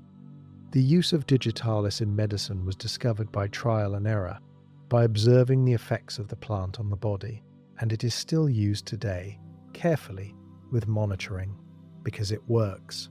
The digitalis binds to the sodium-potassium pump in heart cells, altering the balance of ions and increasing the calcium concentration inside the cells, and the increased calcium enhances the contraction. The mechanism is precise, molecular, and it is the same mechanism the plant uses to poison herbivores. The digitalis is a reminder that poison and medicine are not opposites. They are the same thing, and the difference is the dose, the context, the intention. The foxglove is beautiful, and it is deadly, and it is healing, all at once.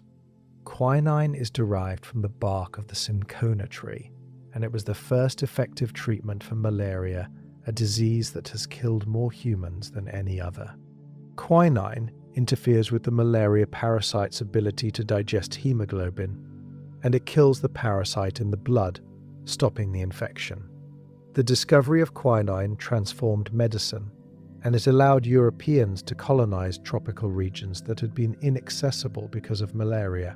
The cinchona tree produces quinine as a defense against insects, and the compound is bitter and toxic, deterring herbivores.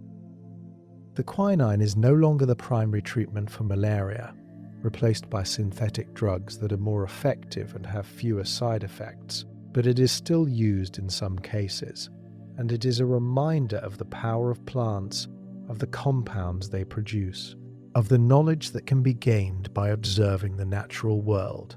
The quinine is bitter, and it is effective, and it is a gift from the cinchona tree, unintended but invaluable, and it has saved millions of lives. Taxol is derived from the bark of the Pacific yew tree, and it is used to treat ovarian, breast and lung cancer. Taxol works by stabilizing microtubules, structures inside cells that are essential for cell division, and by stabilizing them, it prevents cancer cells from dividing, and they die.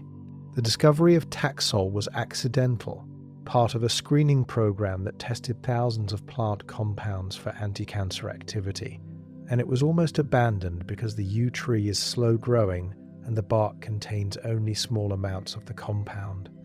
The Taxol is now synthesized or produced by fermentation, and it is one of the most important cancer drugs. But the discovery was made possible by the yew tree, by the compound it produces as a defense against fungi and insects. The Taxol is a reminder that the natural world is a library, a repository of compounds that have been tested by evolution, refined over millions of years, and many of them have uses we have not yet discovered. The yew tree is ancient, and it is slow, and it is generous, offering a compound that saves lives if we are willing to look, to learn, to preserve the source. Artemisinin is derived from sweet wormwood, a plant used in traditional Chinese medicine for centuries to treat fever. Artemisinin is now the primary treatment for malaria, especially drug-resistant malaria, and it works by producing free radicals that damage the malaria parasite. The discovery of artemisinin earned a Nobel Prize, and it has saved millions of lives, especially in Africa and Southeast Asia, where malaria is endemic. The sweet wormwood produces artemisinin as a defense against herbivores, and the compound is toxic to insects and other animals. The artemisinin is effective, fast-acting, and it is one of the few drugs that can treat drug-resistant malaria, and it is a reminder that traditional knowledge, the knowledge of indigenous peoples, of herbalists, of traditional healers, is valuable, that it contains insights that have been tested over centuries, and that modern science can learn from it. The artemisinin is a bridge between the old and the new, between tradition and innovation, and it is a reminder that healing is not the exclusive domain of modern medicine, that the plants have been healing for far longer than we have been prescribing. Curcumin is the active compound in turmeric, a spice used in cooking and in traditional medicine for thousands of years. Curcumin has anti-inflammatory, antioxidant, and anti-cancer properties, and it is being studied for its potential to treat a wide range of diseases, from arthritis to Alzheimer's. The curcumin works by modulating multiple signaling pathways, affecting gene expression, reducing inflammation, and protecting cells from oxidative damage. The turmeric plant produces curcumin as a defense, and the compound gives the root its bright yellow color. The curcumin is poorly absorbed by the body, and most of it is excreted without being used. But when combined with black pepper, which contains piperine, a compound that enhances absorption, the bioavailability increases dramatically. The curcumin is not a miracle cure, but it is a reminder that the foods we eat, the spices we use, contain compounds that affect our health, that the line between food and medicine is not sharp, that the plants we cultivate and consume are not just sources of calories, but sources of healing. The turmeric is golden, and it is ancient, and it is still being studied, still revealing its secrets. Resveratrol is a compound found in grapes, red wine, and berries, and it is produced by plants in response to stress, to infection, to UV radiation. Resveratrol has antioxidant and anti-inflammatory properties, and it activates sirtuins, proteins that are involved in aging and longevity. The resveratrol has been studied for its potential to extend lifespan, to protect against heart disease, to reduce the risk of cancer. And while the evidence is mixed, the compound is a reminder that plants respond to stress by producing protective compounds, and some of those compounds can protect us as well. The resveratrol is found in the skin of grapes, and it is concentrated in red wine, which is made by fermenting the grapes with the skins. The resveratrol is not a justification for drinking wine, but it is an example of how the compounds plants produce in response to their environment can have effects on human health, how the relationship between plants and humans is reciprocal, how the plants protect themselves and, in doing so, offer protection to us.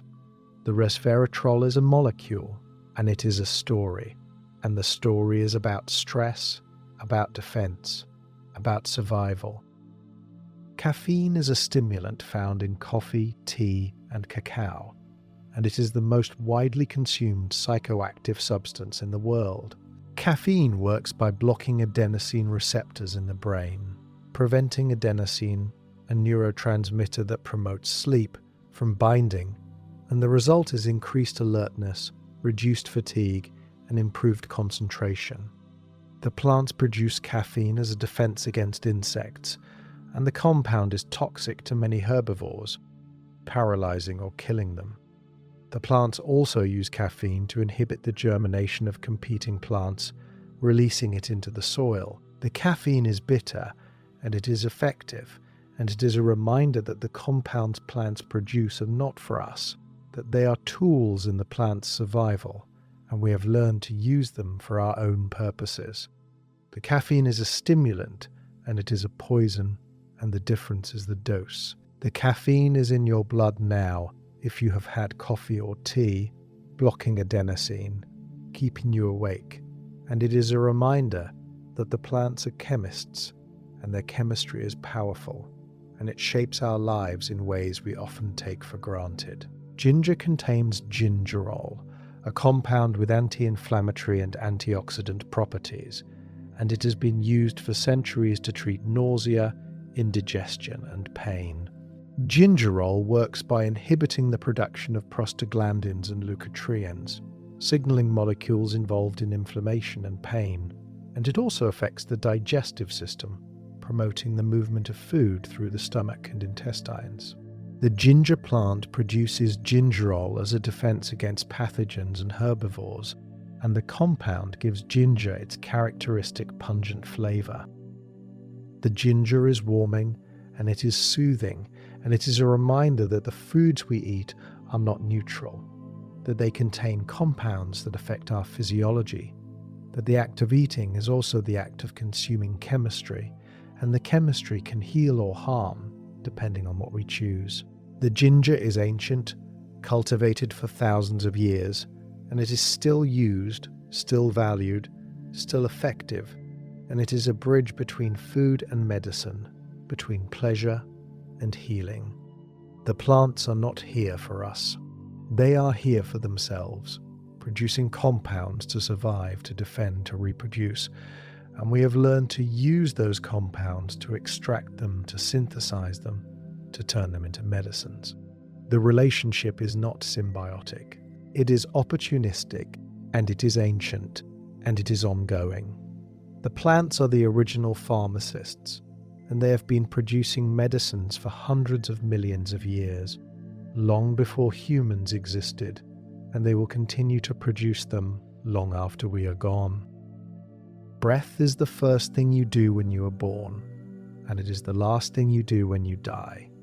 Between those two breaths, you will take about 600 million more, each one drawing oxygen into the lungs, each one expelling carbon dioxide, each one sustaining the fire of metabolism that keeps you alive. The breath is automatic, controlled by the brainstem, and you do not think about it, but it is essential, and it is the foundation of life. Without breath, the cells starve, the brain shuts down, and death comes within minutes. The breath is simple, rhythmic, and it is the most fundamental act of living. The breath is not just oxygen, it is rhythm, and the rhythm affects the heart, the brain, the nervous system. When you breathe slowly and deeply, the heart rate slows, the blood pressure drops, and the parasympathetic nervous system activates, promoting rest and healing. When you breathe quickly and shallowly, the heart rate increases, the blood pressure rises, and the sympathetic nervous system activates, preparing for action. The breath is a tool, and it can be used to calm or to energize, to heal or to prepare, and it is always available, always accessible, always working. The lungs are not muscles. They are passive, inflating and deflating as the diaphragm and intercostal muscles contract and relax. The diaphragm is a dome-shaped muscle that sits below the lungs, and when it contracts, it flattens, increasing the volume of the chest cavity and drawing air into the lungs. When it relaxes, it rises, decreasing the volume and pushing air out. The breathing is automatic, but it can also be controlled, and this dual control is unique. No other automatic function can be so easily overridden by conscious intention. The lungs are pink and spongy, filled with millions of tiny air sacs called alveoli, and the alveoli are surrounded by capillaries, and this is where gas exchange occurs. The oxygen diffuses from the air into the blood, and the carbon dioxide diffuses from the blood into the air, and the exchange is driven by concentration gradients, by the simple physics of diffusion. The lungs are efficient, and they are delicate, and they are vulnerable to damage from smoke, pollution, infection, and inflammation. The lungs are working now, expanding and contracting, exchanging gases, sustaining life, and they will continue to work as long as you breathe. Oxygen is carried by hemoglobin, but it is used by mitochondria, the powerhouses of the cell. The mitochondria burn glucose and oxygen to produce ATP, the energy currency of life, and the process is called cellular respiration. The respiration is efficient, producing 36 molecules of ATP from one molecule of glucose, and it is the reason aerobic organisms are so successful, the reason complex life is possible. Without oxygen, the cells can still produce ATP, but the process is inefficient, producing only 2 molecules of ATP per glucose, and it generates lactic acid, which causes fatigue and pain. The mitochondria are ancient, descendants of bacteria that were engulfed by a larger cell billions of years ago, and they still carry their own DNA, their own ribosomes, their own evolutionary history.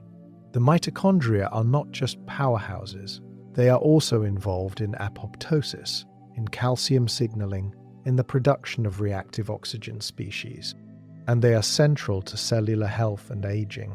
The mitochondria are working now, burning oxygen, producing energy, and they are the reason you can move, think, live, and they will continue to work as long as you breathe, as long as the oxygen flows. The heart is a pump, and it beats about 100,000 times per day, pumping 5 liters of blood through the body every minute. The heartbeat is automatic, controlled by the sinoatrial node, a cluster of cells in the right atrium that generates electrical impulses, and the impulses spread through the heart causing the muscle to contract in a coordinated wave. The heartbeat is rhythmic, and the rhythm is influenced by the breath, by the nervous system, by hormones, and it is constantly adjusting to meet the body's needs. The heart is made of cardiac muscle, which is striated like skeletal muscle but involuntary like smooth muscle, and it is designed to contract continuously without fatigue for a lifetime. The heart muscle is thick and strong, and it is supplied by the coronary arteries, which deliver oxygen and nutrients. The heart does not rest. It beats continuously, and it requires a constant supply of oxygen, and if the supply is interrupted, the muscle dies, and this is a heart attack. The heart is resilient, but it is vulnerable, and it is working now, beating, pumping, sustaining the circulation, and it will continue to beat as long as you live. Heart rate variability is the variation in time between heartbeats, and it is a measure of the balance between the sympathetic and parasympathetic nervous systems.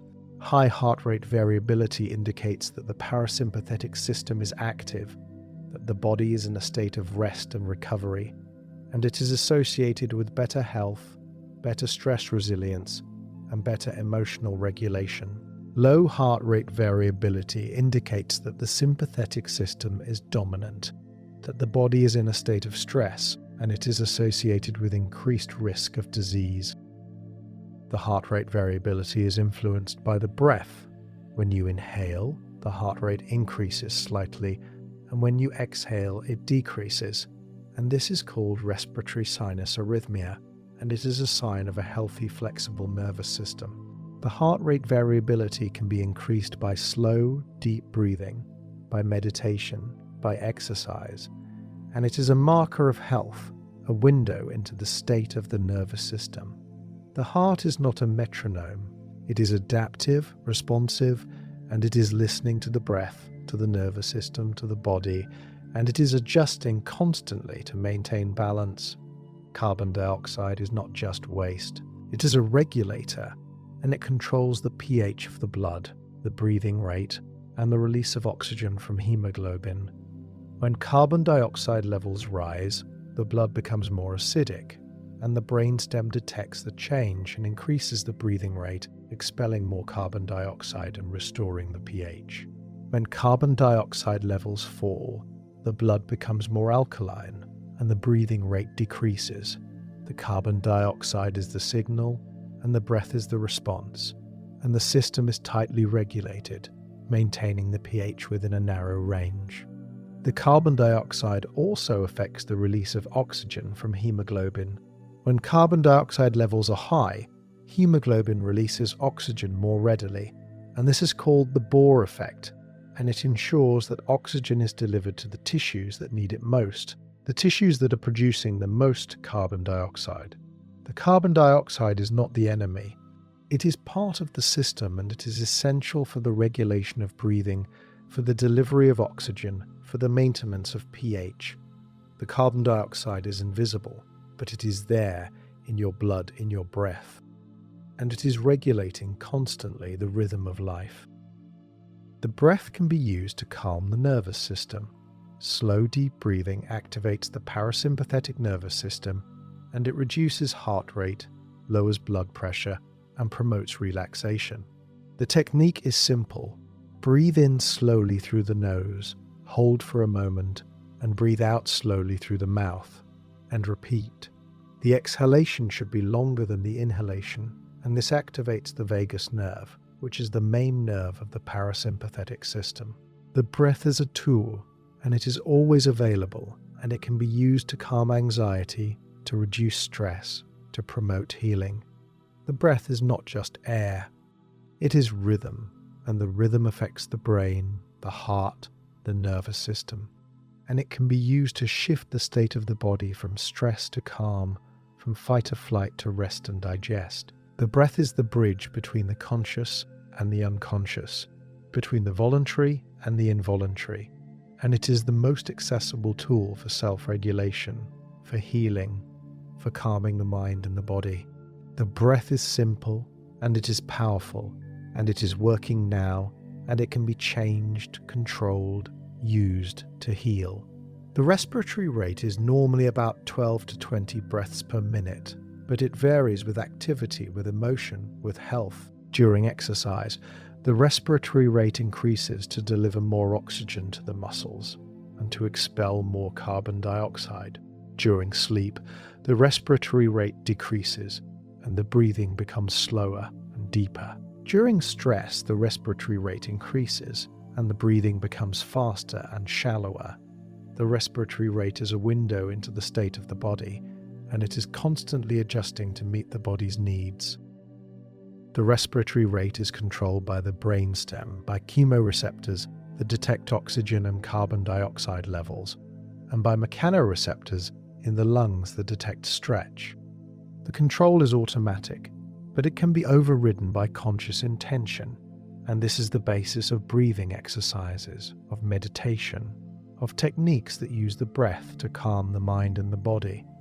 The respiratory rate is not fixed. It is adaptive, responsive, and it is adjusting now to your activity, to your state, to your needs, and it will continue to adjust as long as you live. Nitric oxide is a gas produced by the cells lining the blood vessels, and it is a powerful vasodilator, causing the blood vessels to relax and widen, and this lowers blood pressure and improves blood flow. Nitric oxide is also produced in the nasal passages, and when you breathe through the nose, the nitric oxide is carried into the lungs, where it enhances oxygen uptake and kills bacteria and viruses. Breathing through the nose is more efficient than breathing through the mouth, and it is healthier, and it is the natural way to breathe. The nitric oxide is short-lived, lasting only a few seconds, but it is constantly being produced, and it is essential for cardiovascular health, for immune function, for the regulation of blood flow. The nitric oxide is invisible, but it is there, in your blood vessels, in your nasal passages. And it is working now, dilating the vessels, enhancing oxygen uptake, protecting against infection. The breath through the nose is not just air, it is nitric oxide. And the nitric oxide is healing, and it is one of the reasons nasal breathing is superior to mouth breathing. The diaphragm is the primary muscle of breathing, and it is also involved in other functions: coughing, sneezing, vomiting, defecation, and childbirth. The diaphragm is a dome-shaped muscle, and it separates the chest cavity from the abdominal cavity, and when it contracts, it flattens, increasing the volume of the chest and drawing air into the lungs. The diaphragm is innervated by the phrenic nerve, which originates in the neck, and damage to the phrenic nerve can paralyze the diaphragm, making breathing difficult or impossible. The diaphragm is strong, and it is resilient, and it contracts about 20,000 times per day, and it does not fatigue, because it is designed for continuous use. The diaphragm is not just a muscle, it is a pump, and it is essential for breathing, for life, and it is working now, contracting and relaxing, drawing air in and pushing air out, and it will continue to work. As long as you live, the diaphragm is silent, but it is powerful, and it is the foundation of the breath. Oxygen toxicity occurs when the oxygen concentration is too high, and it damages the lungs and the nervous system. The oxygen is essential, but it is also reactive, and at high concentrations it produces free radicals that damage cells, proteins, and DNA. Oxygen toxicity is rare, occurring mainly in people who are breathing pure oxygen for extended periods, such as divers or patients on ventilators. But it is a reminder that even essential substances can be harmful in excess. The oxygen is a double-edged sword. It is necessary for life, but it is also a source of damage, and the body has evolved antioxidant systems to protect against the damage, enzymes and molecules that neutralize free radicals and repair the damage they cause. The balance between oxygen and antioxidants is delicate, and it is maintained by the body, and it is one of the reasons aging occurs, one of the reasons cells accumulate damage over time. The oxygen is life and it is death, and the difference is the dose, the balance, the regulation. The breath is the rhythm of life. It is the first act and the last, and it is the most fundamental, the most essential, and it is always there, always available, always working. The breath is not just oxygen, it is rhythm, and the rhythm affects everything: the heart, the brain, the nervous system, the state of the body, and the mind. The breath can be used to heal, to calm, to energize, and it is the most accessible tool for self-regulation, for health, for life. You are not solid, you are mostly empty space, a cloud of atoms held together by electromagnetic forces, and the atoms themselves are mostly empty space, with electrons orbiting a nucleus that is 10,000 times smaller than the atom itself. If you removed all the empty space from your body, you would collapse into a speck smaller than a grain of sand, but you would still weigh the same, because mass is not volume, and the atoms are real, even if they are mostly nothing. You are a pattern, temporary arrangement of matter and energy, and the pattern is you, and the pattern is constantly changing, constantly renewing, constantly being rebuilt from the atoms you breathe, the water you drink, the food you eat. The atoms in your body are ancient. The hydrogen was formed in the Big Bang 13.8 billion years ago.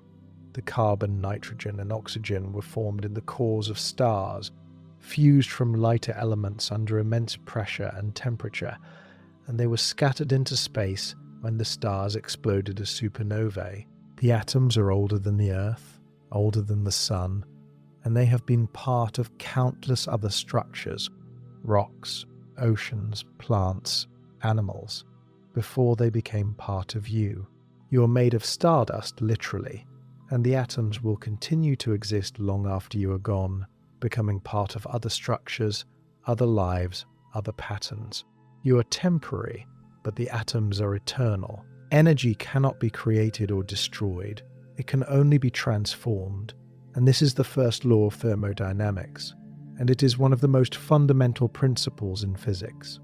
The energy in your body comes from the sun, captured by plants through photosynthesis, and transferred to you when you eat the plants or the animals that ate the plants. The energy is stored in the chemical bonds of glucose, and it is released when the bonds are broken, and the energy is used to power your cells, your muscles, your brain, your life. The energy flows through you, and it is transformed from light to chemical energy to kinetic energy to heat, and the heat is radiated away, and the energy continues its journey, dissipating into the universe.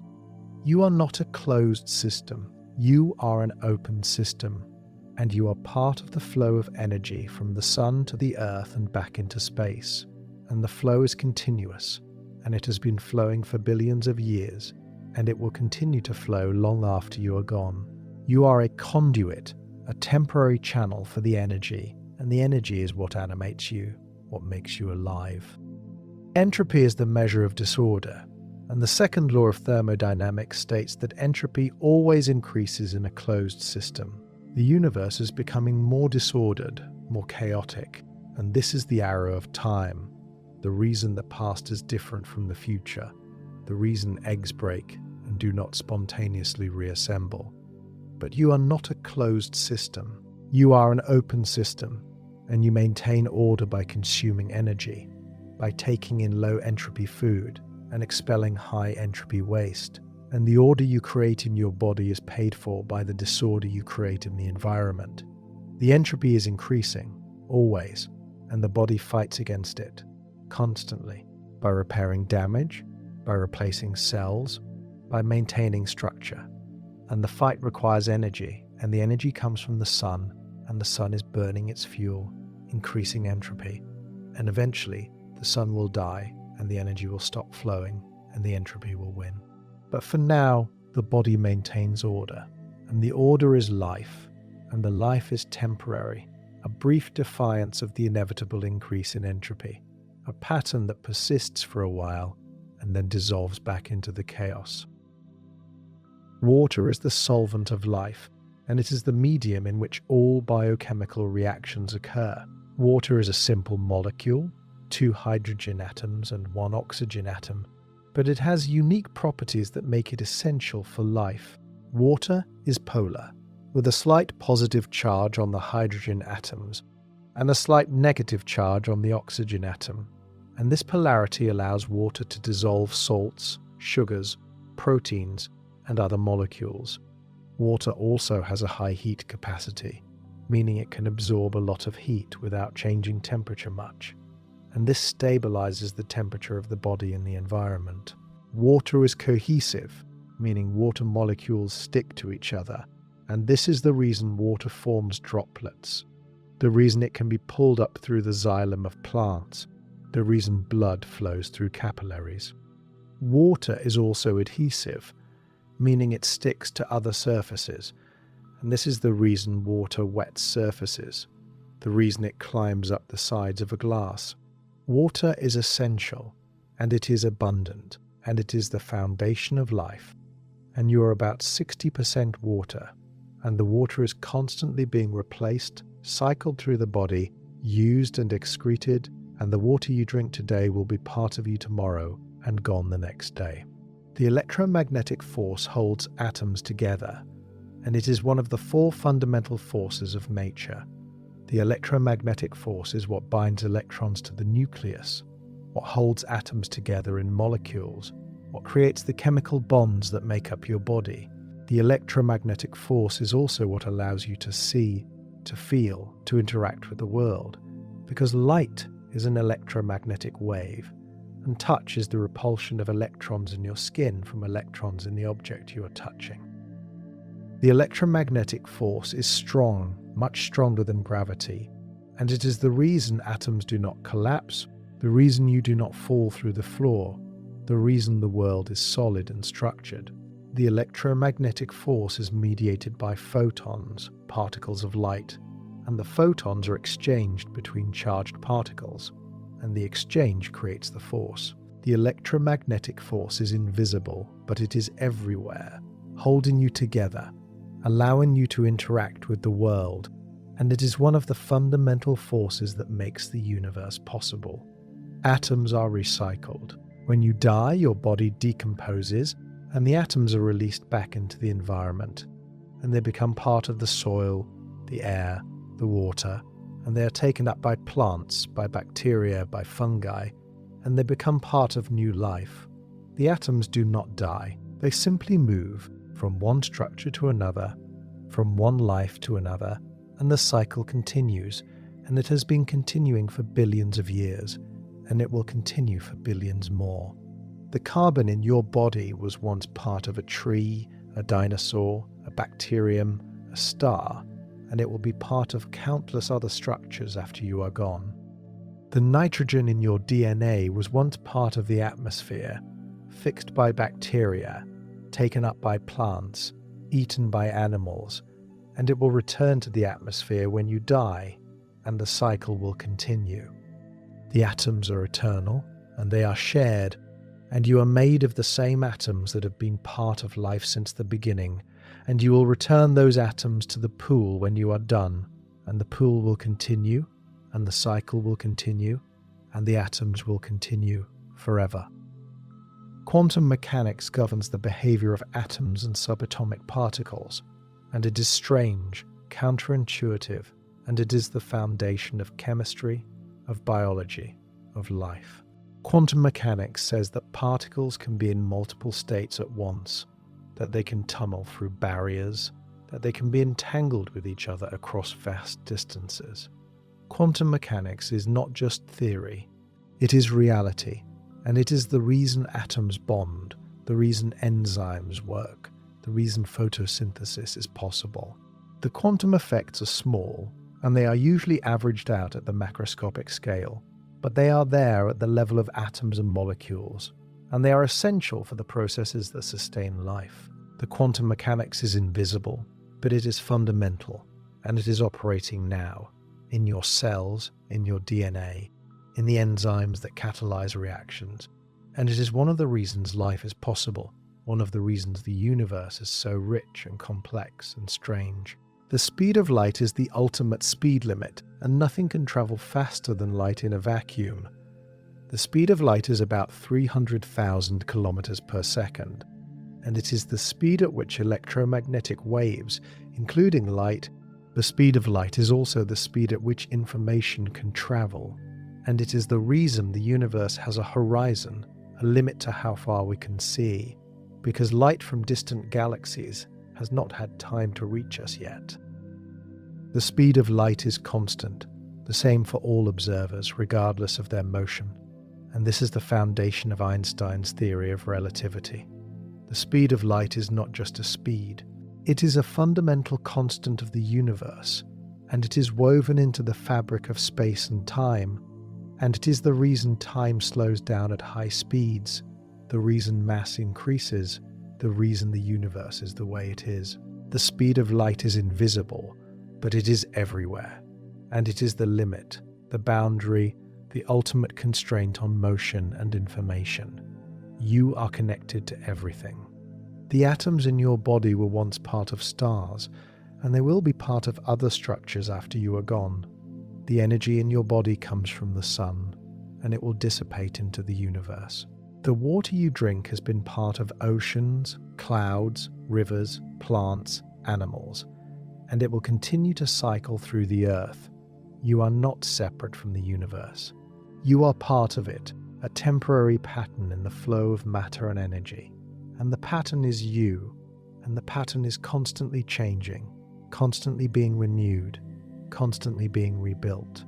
The connection is not metaphorical, it is physical, chemical, and it is the reason you are alive, the reason you can think, feel, move, heal. The connection is ancient, dating back to the Big Bang, to the formation of the first atoms, to the birth of the first stars, and it will continue long after you are gone, as the atoms and energy that make up you become part of other structures, other lives, other patterns. You are not alone. You are part of the whole, and the whole is vast, ancient, and ongoing. Healing is not just biological. It is physical, chemical, energetic, and it is the restoration of order, the repair of damage, the return to balance.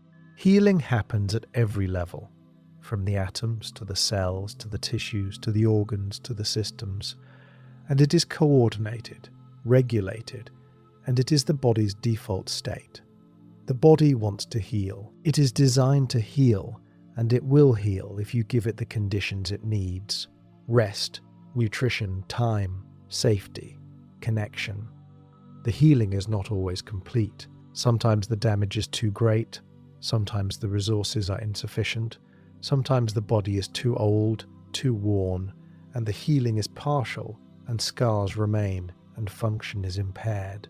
But the body tries always, and it does not give up, and it works constantly to restore, to repair, to renew.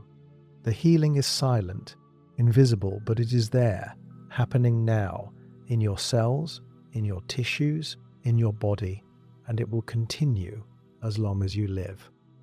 The universe is not static, it is expanding, and the expansion is accelerating, driven by a mysterious force called dark energy.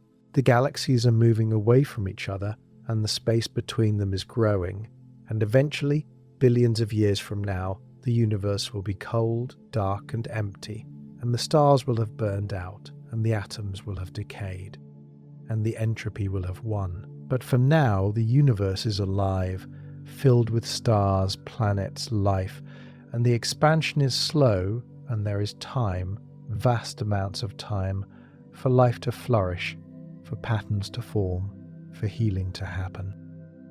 The expansion is not something you can feel, but it is real, and it is the fate of the universe, and it is the context in which you exist, in which you heal, in which you live. The universe is vast, and it is ancient, and it is temporary, and you are part of it, a small part, a brief part, but a part nonetheless, and the part is connected to the whole, and the whole is connected to the part, and the connection is real, and it is the foundation of everything. You are a miracle. Not in the supernatural sense, but in the sense that you are improbable, complex, and temporary, and you exist because of a chain of events that stretches back to the beginning of the universe. And the chain is unbroken, and you are the latest link. You are made of atoms that were forged in stars, and you are animated by energy that came from the sun, and you are sustained by processes that have been refined over billions of years of evolution. You are not separate from the universe. You are the universe, experiencing itself, healing itself, knowing itself. The miracle is not that you exist.